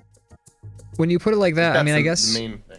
The Baldur's Gate series is approaching that, but that's because they're also sort of trying to work in the D&D mechanics of like interacting with the world and things like that. But yeah, I can't think of a lot of games that are like, aside from like the Baldur's Gate things, and again, those are more trying to simulate a like convention of the tabletop genre of being able to interact with like things and stuff, more so than it is them. So maybe Disco Elysium is a little bit of a hybrid because of all the RPG elements. Yeah, I mean, I think saying Baldur's Gate and Disco Elysium and all those aren't point and clicks would be dishonest. But wouldn't like original Fallout be an RPG point and click? No, because I mean a point and click game is like Leisure Suit Larry, Monkey Island, Indiana Jones, The Pit. Sam and Max, you know, where it's like you're in an area, it's called a point and click because you like move around. I've never and played shit. the original Fallout, like 1, 2, or 3. Original Fallout's like a Baldur's Gate. It's like tactical RPG with like There's dialogue stuff coming options at you. and stuff like that. Yeah. Okay. But, you know, Well, I can't. Then I would say that Disco Elysium fits that bill. It's RPG, but it's not like there's not enemies coming at you. You're just like, Well, I mean, they aren't in Fallout either. Like in Fallout, you fight enemy, but like, you know, like a tactical RPG, like it's like you got the above view, you've got tiles, you have like a certain amount of turns, you have action points. This game has none of that. That Disco Elysium has none of that. No, right. You're just trying to solve mysteries, and you're walking around like looking through stuff and talking to people. And right, the only RPG elements are how you build your character and makes you a better or worse detective. Okay, yeah, I'd say that's closer to point and click with which is what you said. Yeah. Is there no combat in the game whatsoever? I haven't finished it, but I don't think so. Oh, okay.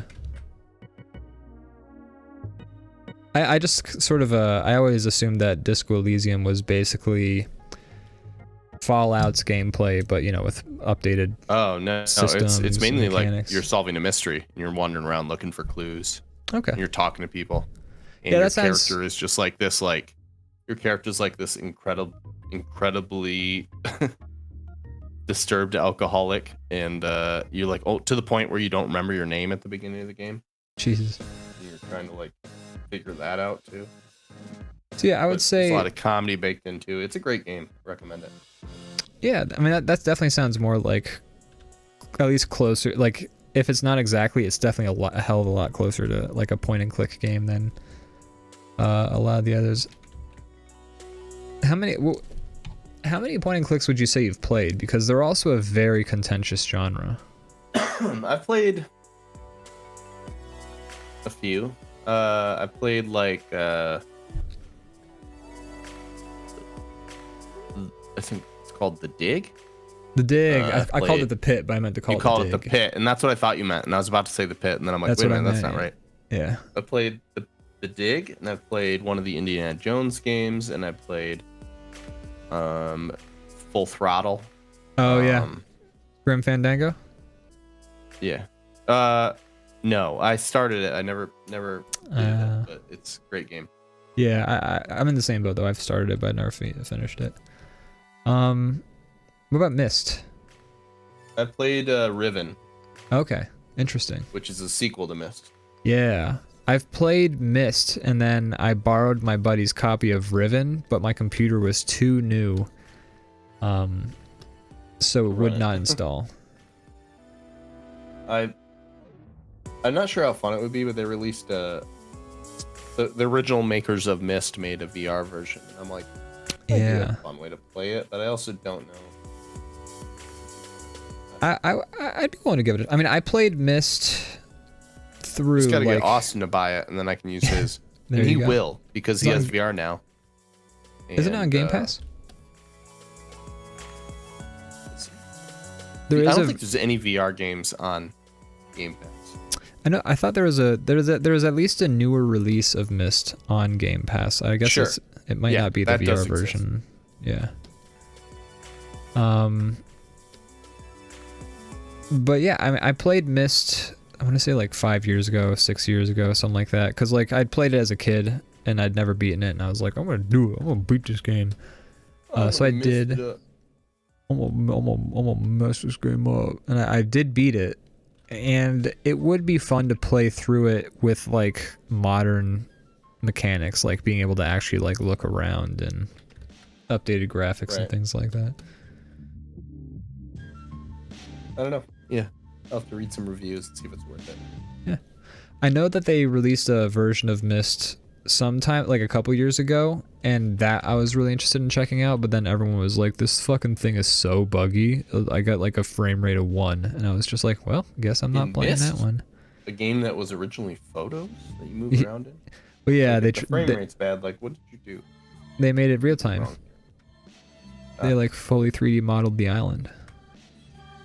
sure, but like, I still can't imagine if the game's anything like the original, that there'd be enough going on that the frame rate should be a problem for anybody.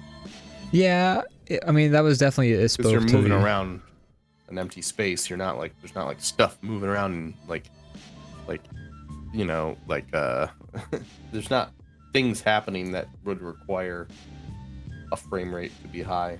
Yeah, but I mean, you know, motherfuckers don't know how to optimize their games. True. Very true. It's a very important skill. More I feel like that needs to be the next big skill, because if Call of Duty is going to be releasing maps that are 120 gigabytes for a single map, like, gotta start putting these folks through some optimization training, because Elden Ring is only like 40 gigs and it's got as much as it does in it. Then y'all can fucking reduce your file counts. They're pros over there. Yeah, from Soft. They sure are. Make the best game of the year, and it's like not even that big. It's huge, but it's not that big physically.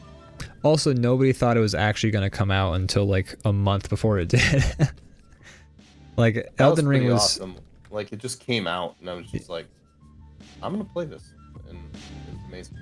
That's, I mean, companies were doing that for a while, and I think that more should. Like, as much as Fallout 4 kind of tired me out, Fallout 4 was a decent game, but I think the best thing they did with Fallout 4 was that you didn't know it was coming out until like a month before it released, and they were just like, hey, by the way, Fallout 4 is coming out next month, bitch. Fucking buy it. Yeah, games should do that, because like, I mean, I guess pre-orders is a big market, but I think it's pre-orders is a big market, yeah. A little bit.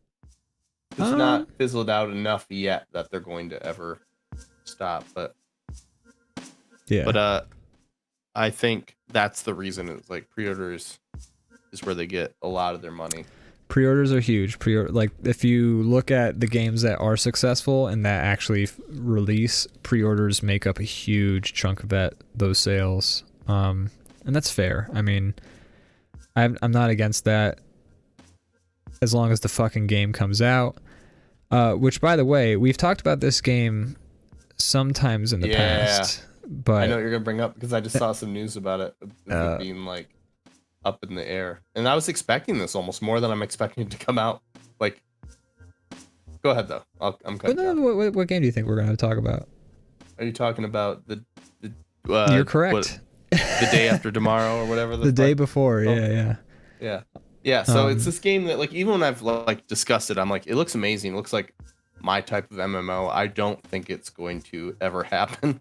I think it's too good to be true, is what I always said when we talked about it, and the information that comes out keeps supporting that. Yeah. Did you see the gameplay trailer? No. Did they come out with one now? Yeah. It looks like a recent one? It looks like Fortnite. Oh. Yeah. It's like I saw somebody release a video that's like a comparison between the footage they released in 2021 and the footage that they released like a day ago. And yeah, I mean, the difference is night and day. I mean, 2021 looked like a fully realized situation, and then in 2021 I've seen Unity like asset flips that had more in them. Yep. That original trailer looked like a very fun game. It looked very cool. It did. I mean, it was the most wishlisted game on Steam until they took it off of Steam. Oh. I'll have to watch it right as soon as we're done. Yeah. And it's interesting too, because so like for the folks in the chat who aren't abreast of this nerdy shit, I'm abreast. Oh, I'm a booby. The day before was like a zombie survival post-apocalypse MMORPG thing. Looked really cool. Like, it showed people coordinating and like working together to not get murked by other survivors and to survive zombos. And it was very cool and looked really pretty and had like lots of really nice detail in it. And then no one heard about the game for about 2 years. Most wishlisted game on Steam. Big hype. And then nobody heard about the game on Steam for 2 years. The game delays again. They keep saying we're gonna show you guys some stuff, but then they delayed it.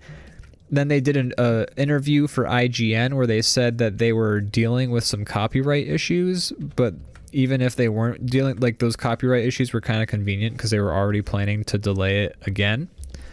And so then they released the gameplay footage yesterday because everyone's been saying this game's not actually real. It's all a big scam. It doesn't actually exist. So they released like a video yesterday just to say, hey, we're real. We exist. And it looks like they started building it like a couple weeks ago.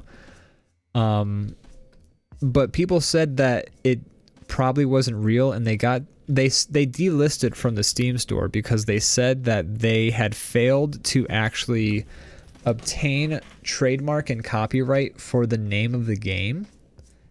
Like, supposedly they, like, this was their excuse was, oh yeah, we never copyrighted the name the day before, and then some company came in after we released our trailer and got the name, and we've been like having a legal battle with them ever since then, is what they say. And everyone's like, okay, well, that's dumb as fuck. That's either A, a lie, or that's B, proof of gross incompetence on your part, neither of which looks good. I'm reading some of the comments on the, I just brought it up as you were talking, and some of the comments, somebody said, I think it looks pretty good when you consider that development didn't start until a couple days ago. I also really liked somebody put, so you know how you have homework due and you try filling out the answers as the teacher is coming around to collect your homework? That's this game.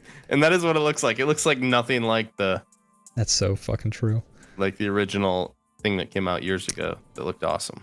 That's the, yeah, so that's which is a huge, and once you see the actual trailer, like you'll see what everyone's saying. And those comments are great.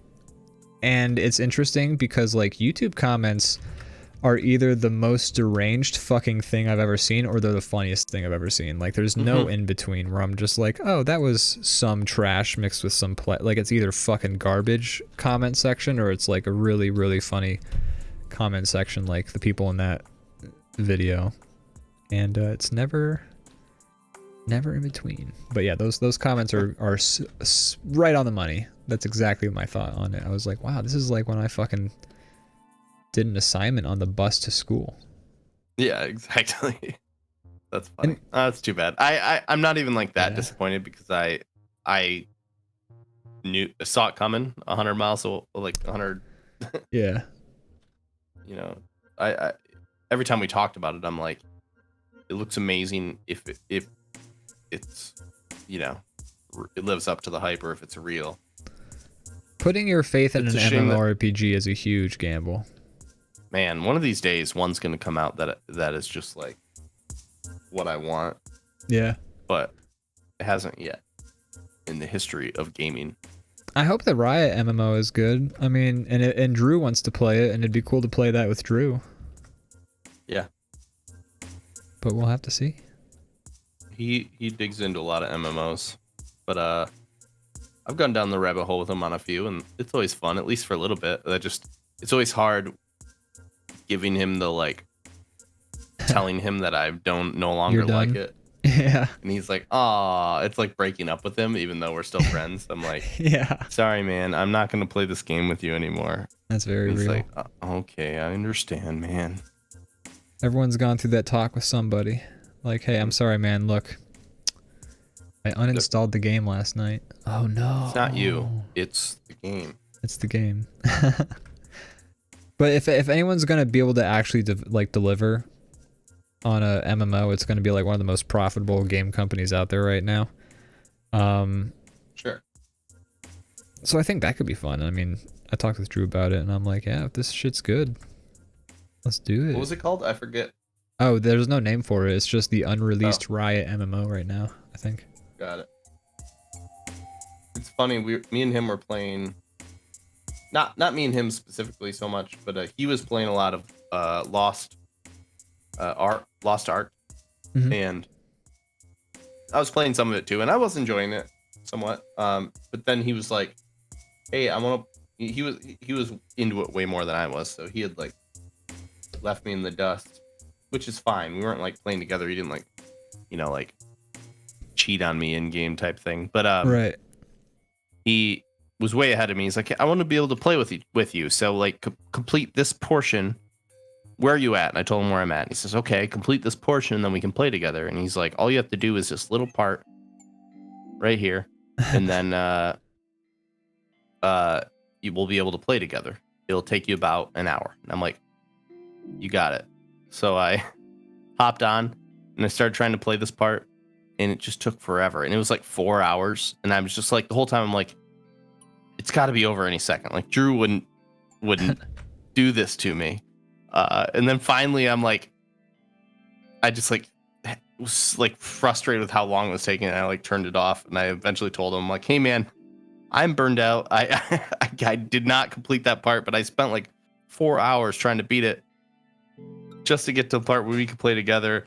And he's like, and I'm like, I just need some time away from this game. And then I haven't played it since. But also since then, now it's like a joke that we laugh about, because he's like, I was so wrong. He's like, I looked it up, and that's like rated as the most like, oh no, tedious long part of the game is the part that I thought would take like an hour. Oh geez. So I just suffered. I really love how your cow's coming along here.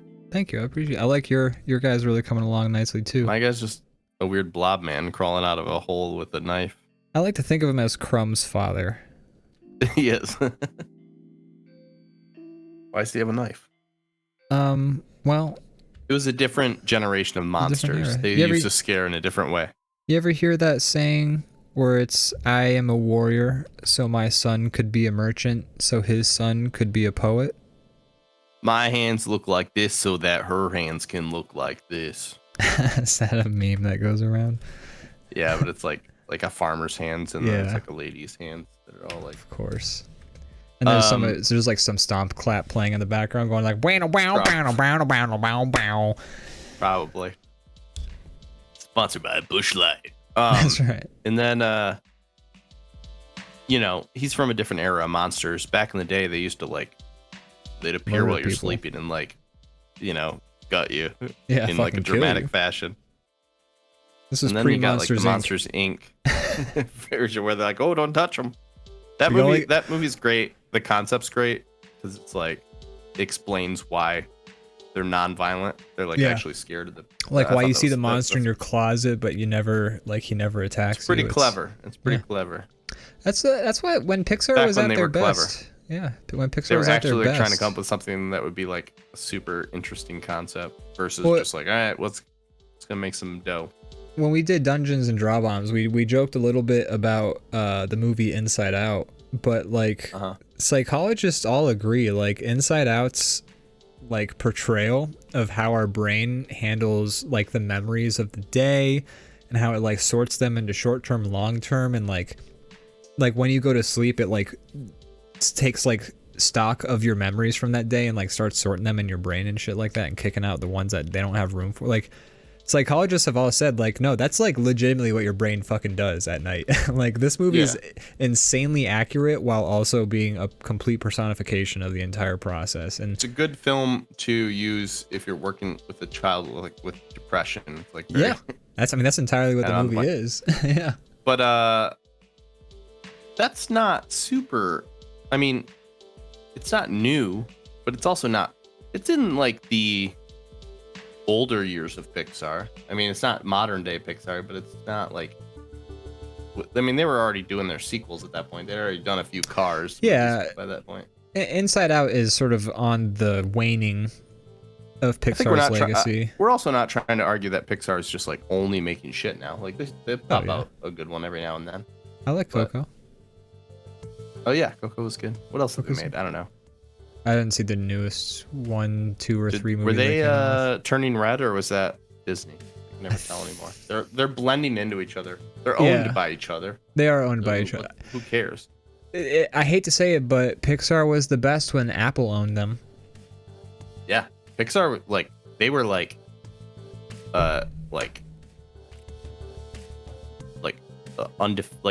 zero L's. Like everything they made was a fantastic movie for a good for 10 years. They didn't make a bad movie. Yeah, a long series of a long string of successes unmarred by failure. But we all gotta take a turn for the worse at some point. Sure, nobody expected them to make a million perfect movies. Yeah, without ever blowing it. I do. How do you feel about your drawing? Are you like still working on it, or? No, I'm done with it. Yeah, I'm all finished. You want to like erase the outline? In the Oh, parts you didn't use? I have hidden my. I mean, I just hid my EN3 layer. All right, I'll do that too. There we go. All right. On the stream, it's not hidden. Oh no. Doesn't matter. Well, let's just make it easier for the folks who are watching at home. But yeah, I mean, Pixar. Yeah, Pixar is still a fine company, I'm sure. They still make good movies every now and then. They just don't make all W's. They're not at the level they used to be, but they're still, you know, as far as animation studios go, they're still doing some good shit. Yeah, and I mean, I hear the new I hear the new Puss in Boots movie is like everyone really likes it. There's no way that's Pixar. No, that's DreamWorks because it's Shrek. Right. But I'm just saying that people are saying that the new Puss in Boots movie. What's interesting about the new Puss in Boots movie is that it shows that Enter the Spider-Verse has been influential. It's gotta be, yeah. Because the new Puss in Boots movie, it's got like moments where the frame rate is different because like it's of like emphasizing the action and things like that. They've got a more painterly style in some of the scenes, and like some of the materials are rendered very like Pixar set the standard for 3D movies for the longest time. But the new Puss in Boots movie is showing that Enter the Spider-Verse has sort of like brought into vogue. Like for the longest time, people have been saying like, fuck, I want 3D animation to look different than the Pixar Disney style. And then like Arcane came out with the League of Legends TV show. And then before that, Enter the Spider-Verse came out, and both Arcane and Enter the Spider-Verse have both been very successful, very critically acclaimed, and they do it differently. And so it's nice to see Puss in Boots, like the next big 3D movie release, take some cues from Enter the Spider-Verse, and I think that's very exciting. And it's exciting to see people just try and do something new with 3D animation, man. I'm so fucking tired of like, I love the Disney Pixar style, but I'm tired of it.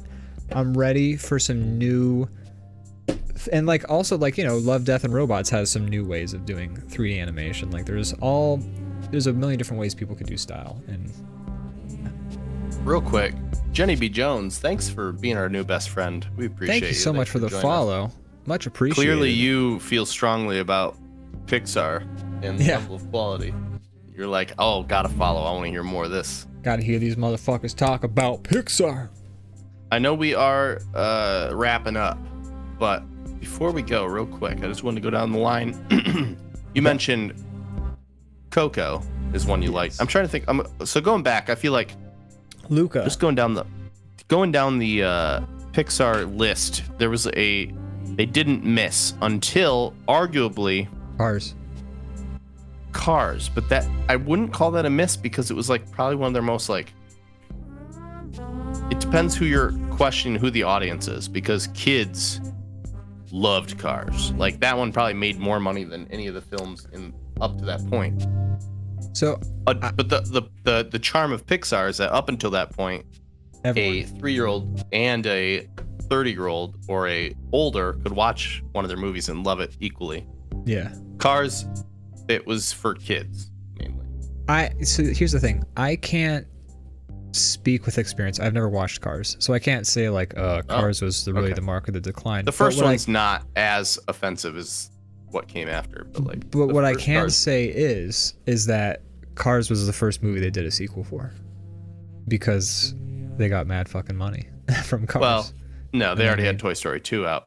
Oh yeah, they did. And I actually didn't like Toy Story 2 as a kid. As an adult, I appreciate it a little more. It still largely feels. I like it. It's fine. I'm fine with it. It's fine. Toy Story I like 3 better than 2. Yeah, 1's a banger, 2's fine, 3's a double banger, 4 I would rather forget about. So they did Cars, and that movie did very well, and it's fine. But it was the first movie that I saw of theirs that I was just like, meh, and I don't think I ever watched it again. Right. It's fine. Then they came out with Ratatouille next, which is amazing. Ratatouille is a classic. Came out with WALL-E after that. Amazing. Maybe one of the one of the best. Up after that, amazing. That's a classic. Toy Story 3 after that, amazing. Classic. Again. Then Cars 2. This is when I was like, all right, because Cars 1, I was That's like, when we all saw it happening. We were like, oh, first Toy Story. I see what's going on. We went back-to-back sequels. Toy Story 3 and Cars 2. That's when people After got that was worried, Brave. rightfully so. I never saw And Brave. Brave was fine. That's what people say. It's fine. It's fine. It's not bad. It's not amazing. I want to see And it. after I that just was Monsters University, and it was like, okay, so we're in a sequel thing. Yeah. This is the part in Disney where they were making Cinderella 3 straight to VHS. Lion King Period 2. in Disney's dark history, Yeah. which people don't remember because now Disney is the biggest company in the world. Yeah. But yeah. Yeah, remember when Disney was like doing cash grabs, like just trying to get money? They were struggling for a second. They were. It seemed. I don't think they were struggling like we're gonna close our doors, but like the movie, their film industry was not very good. It was all straight to VHS. They were struggling like Michael Eisner hasn't sacrificed enough virgins for today. Like we gotta fucking get some more virgins for Michael Eisner. After Monsters University came Inside Out. That's a good one. Classic. Then came The Good Dinosaur. Never saw it. I haven't seen it. But I think it got reviewed poorly. Then Finding Dory. Well, no, yeah. I haven't seen it. Which I saw, but it was fine, but it was like, it just felt so unnecessary, which is the problem with a lot of these sequels. Yeah. Monsters University, Finding Dory, Incredibles 2. I don't remember that much. I saw Incredibles 2. I thought Incredibles 2 was decent. It's fine. Okay, I remember it now. I'm remembering what's his name is the villain. Better Call Saul. No, that's the first one. No. Yeah. No. Oh, I'm sorry. The first one, no, Better Call Saul is it the was good his sister. guy. Is his sister? Yeah, Yeah. he seemed like the okay. Better Whatever. Call Saul is the good billionaire. His sister's the bad billionaire. But the day is Incredibles saved by 2 was billionaires. Fine, but let's just say from 2016 to 2019, it was Finding Dory, Cars 3, Incredibles 2, Toy Story 4, and then Coco in the middle, which was great. Coco was a great movie. The rest were fine. Yeah. Then it was Onward, which was fine. Soul, I liked a lot. I liked Soul. Luca, I liked a lot. I liked Luca. Turning Red, I liked. I haven't seen it. So maybe they're bouncing back a little bit. And then Lightyear, I haven't seen. Yeah, didn't they just make a new movie that no one watched? Or like, Lightyear's the newest. Lightyear is the newest Pixar? Didn't they come out with one new? I thought Pixar just came out with like a new movie that they've advertised like once. Elemental is coming out in June of this year, and it looks dumb. Am I thinking of DreamWorks then? Now I gotta look this up real quick. I liked Turning Red. I liked Luca. I liked Soul. I liked Soul a lot. I liked Luca a lot. Soul was good. Soul was interesting. I don't know.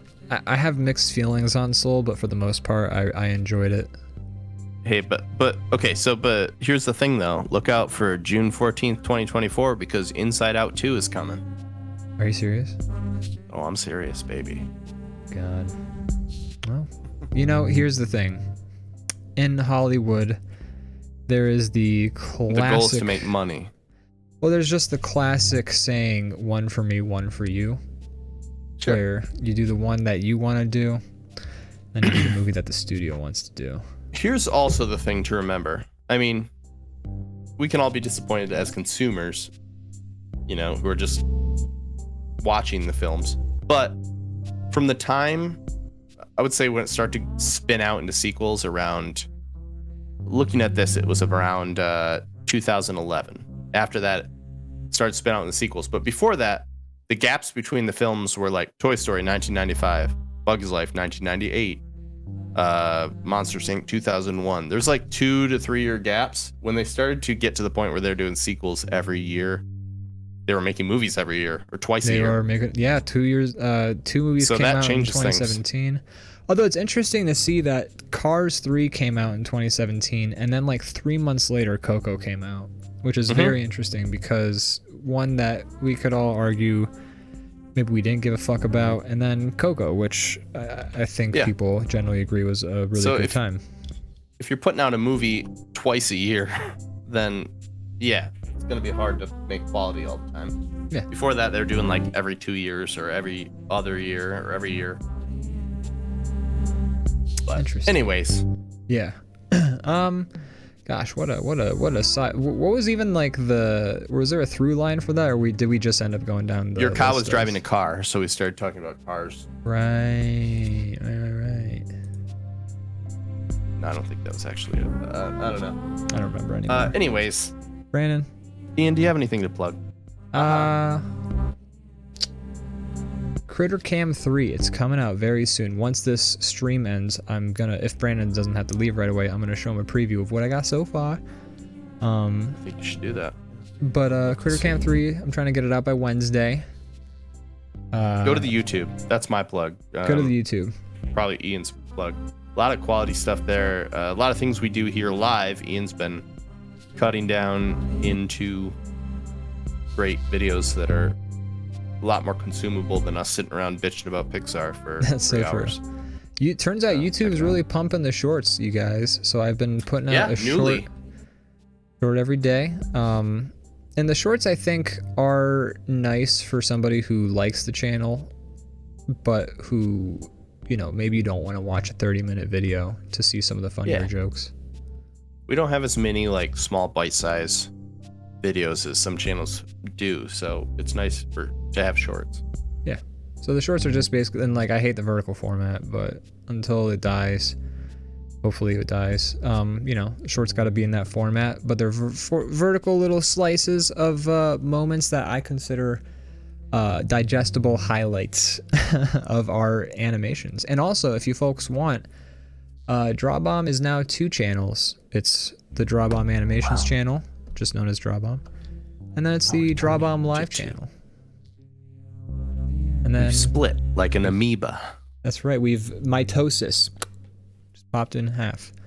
And that's just mostly for algorithm and for the sake of organization. I think if I can put together playlists of episodes with guest stars for the DrawBomb Live, we can really be a little bit more organized with these separate channels. And I think people will just overall enjoy it more. That's my plug, is keep an eye out on the DrawBomb channel for Critter Cam 3. Yeah. DrawBomb every Mondays, 8 p.m. Eastern Time. Yeah. That's it. But thanks for watching. Thanks, Leviathan Den, Belba, Rocket, Liz, Aze, Crazy Kyle, and that's it. Thank you. Who's the person that followed? Jenny B. Jones. Thank you so much for the follow as well. We appreciate you. I love that Chuck Berry song. I do too, yeah. Me too. Jenny B. Jones. Jenny B. Jones. Putting cameras up in women's bathrooms. Wait, what? That's what Chuck Berry did? Oh, yeah. God. Man, can anybody create a genre of music without being evil? Yeah, can someone not be a fucking creep? This is so hard. Did you hear about that fucking streamer who got caught with deep fakes of his fellow... Yes. His friends. People he was friends with. What the fuck, dude? What a goofball. It's glossing over how dumb you have to be to be streaming on your computer with that's a tab open or some shit like that. But what a fucking grade A creep thing to do. I'm gonna be playing some game on my own stream, and then all of a sudden I'll scroll past Ian Newton deep fakes, and I'm oh no, my bad. Whoops, hey. Hey, Brandon, what is this? We make jokes. It's nothing. It's an awful situation. No, it's not jokes. funny. It's not funny. It's not a funny situation. It's if I found out that I was someone I knew did that, or I was involved in that situation in any way, I would shrivel right out of my skin. That is such a gross thing to do. I mean that's something that's going to be illegal soon, I'm sure, and it needs to be. I mean, similar things are already revenge porn type stuff, and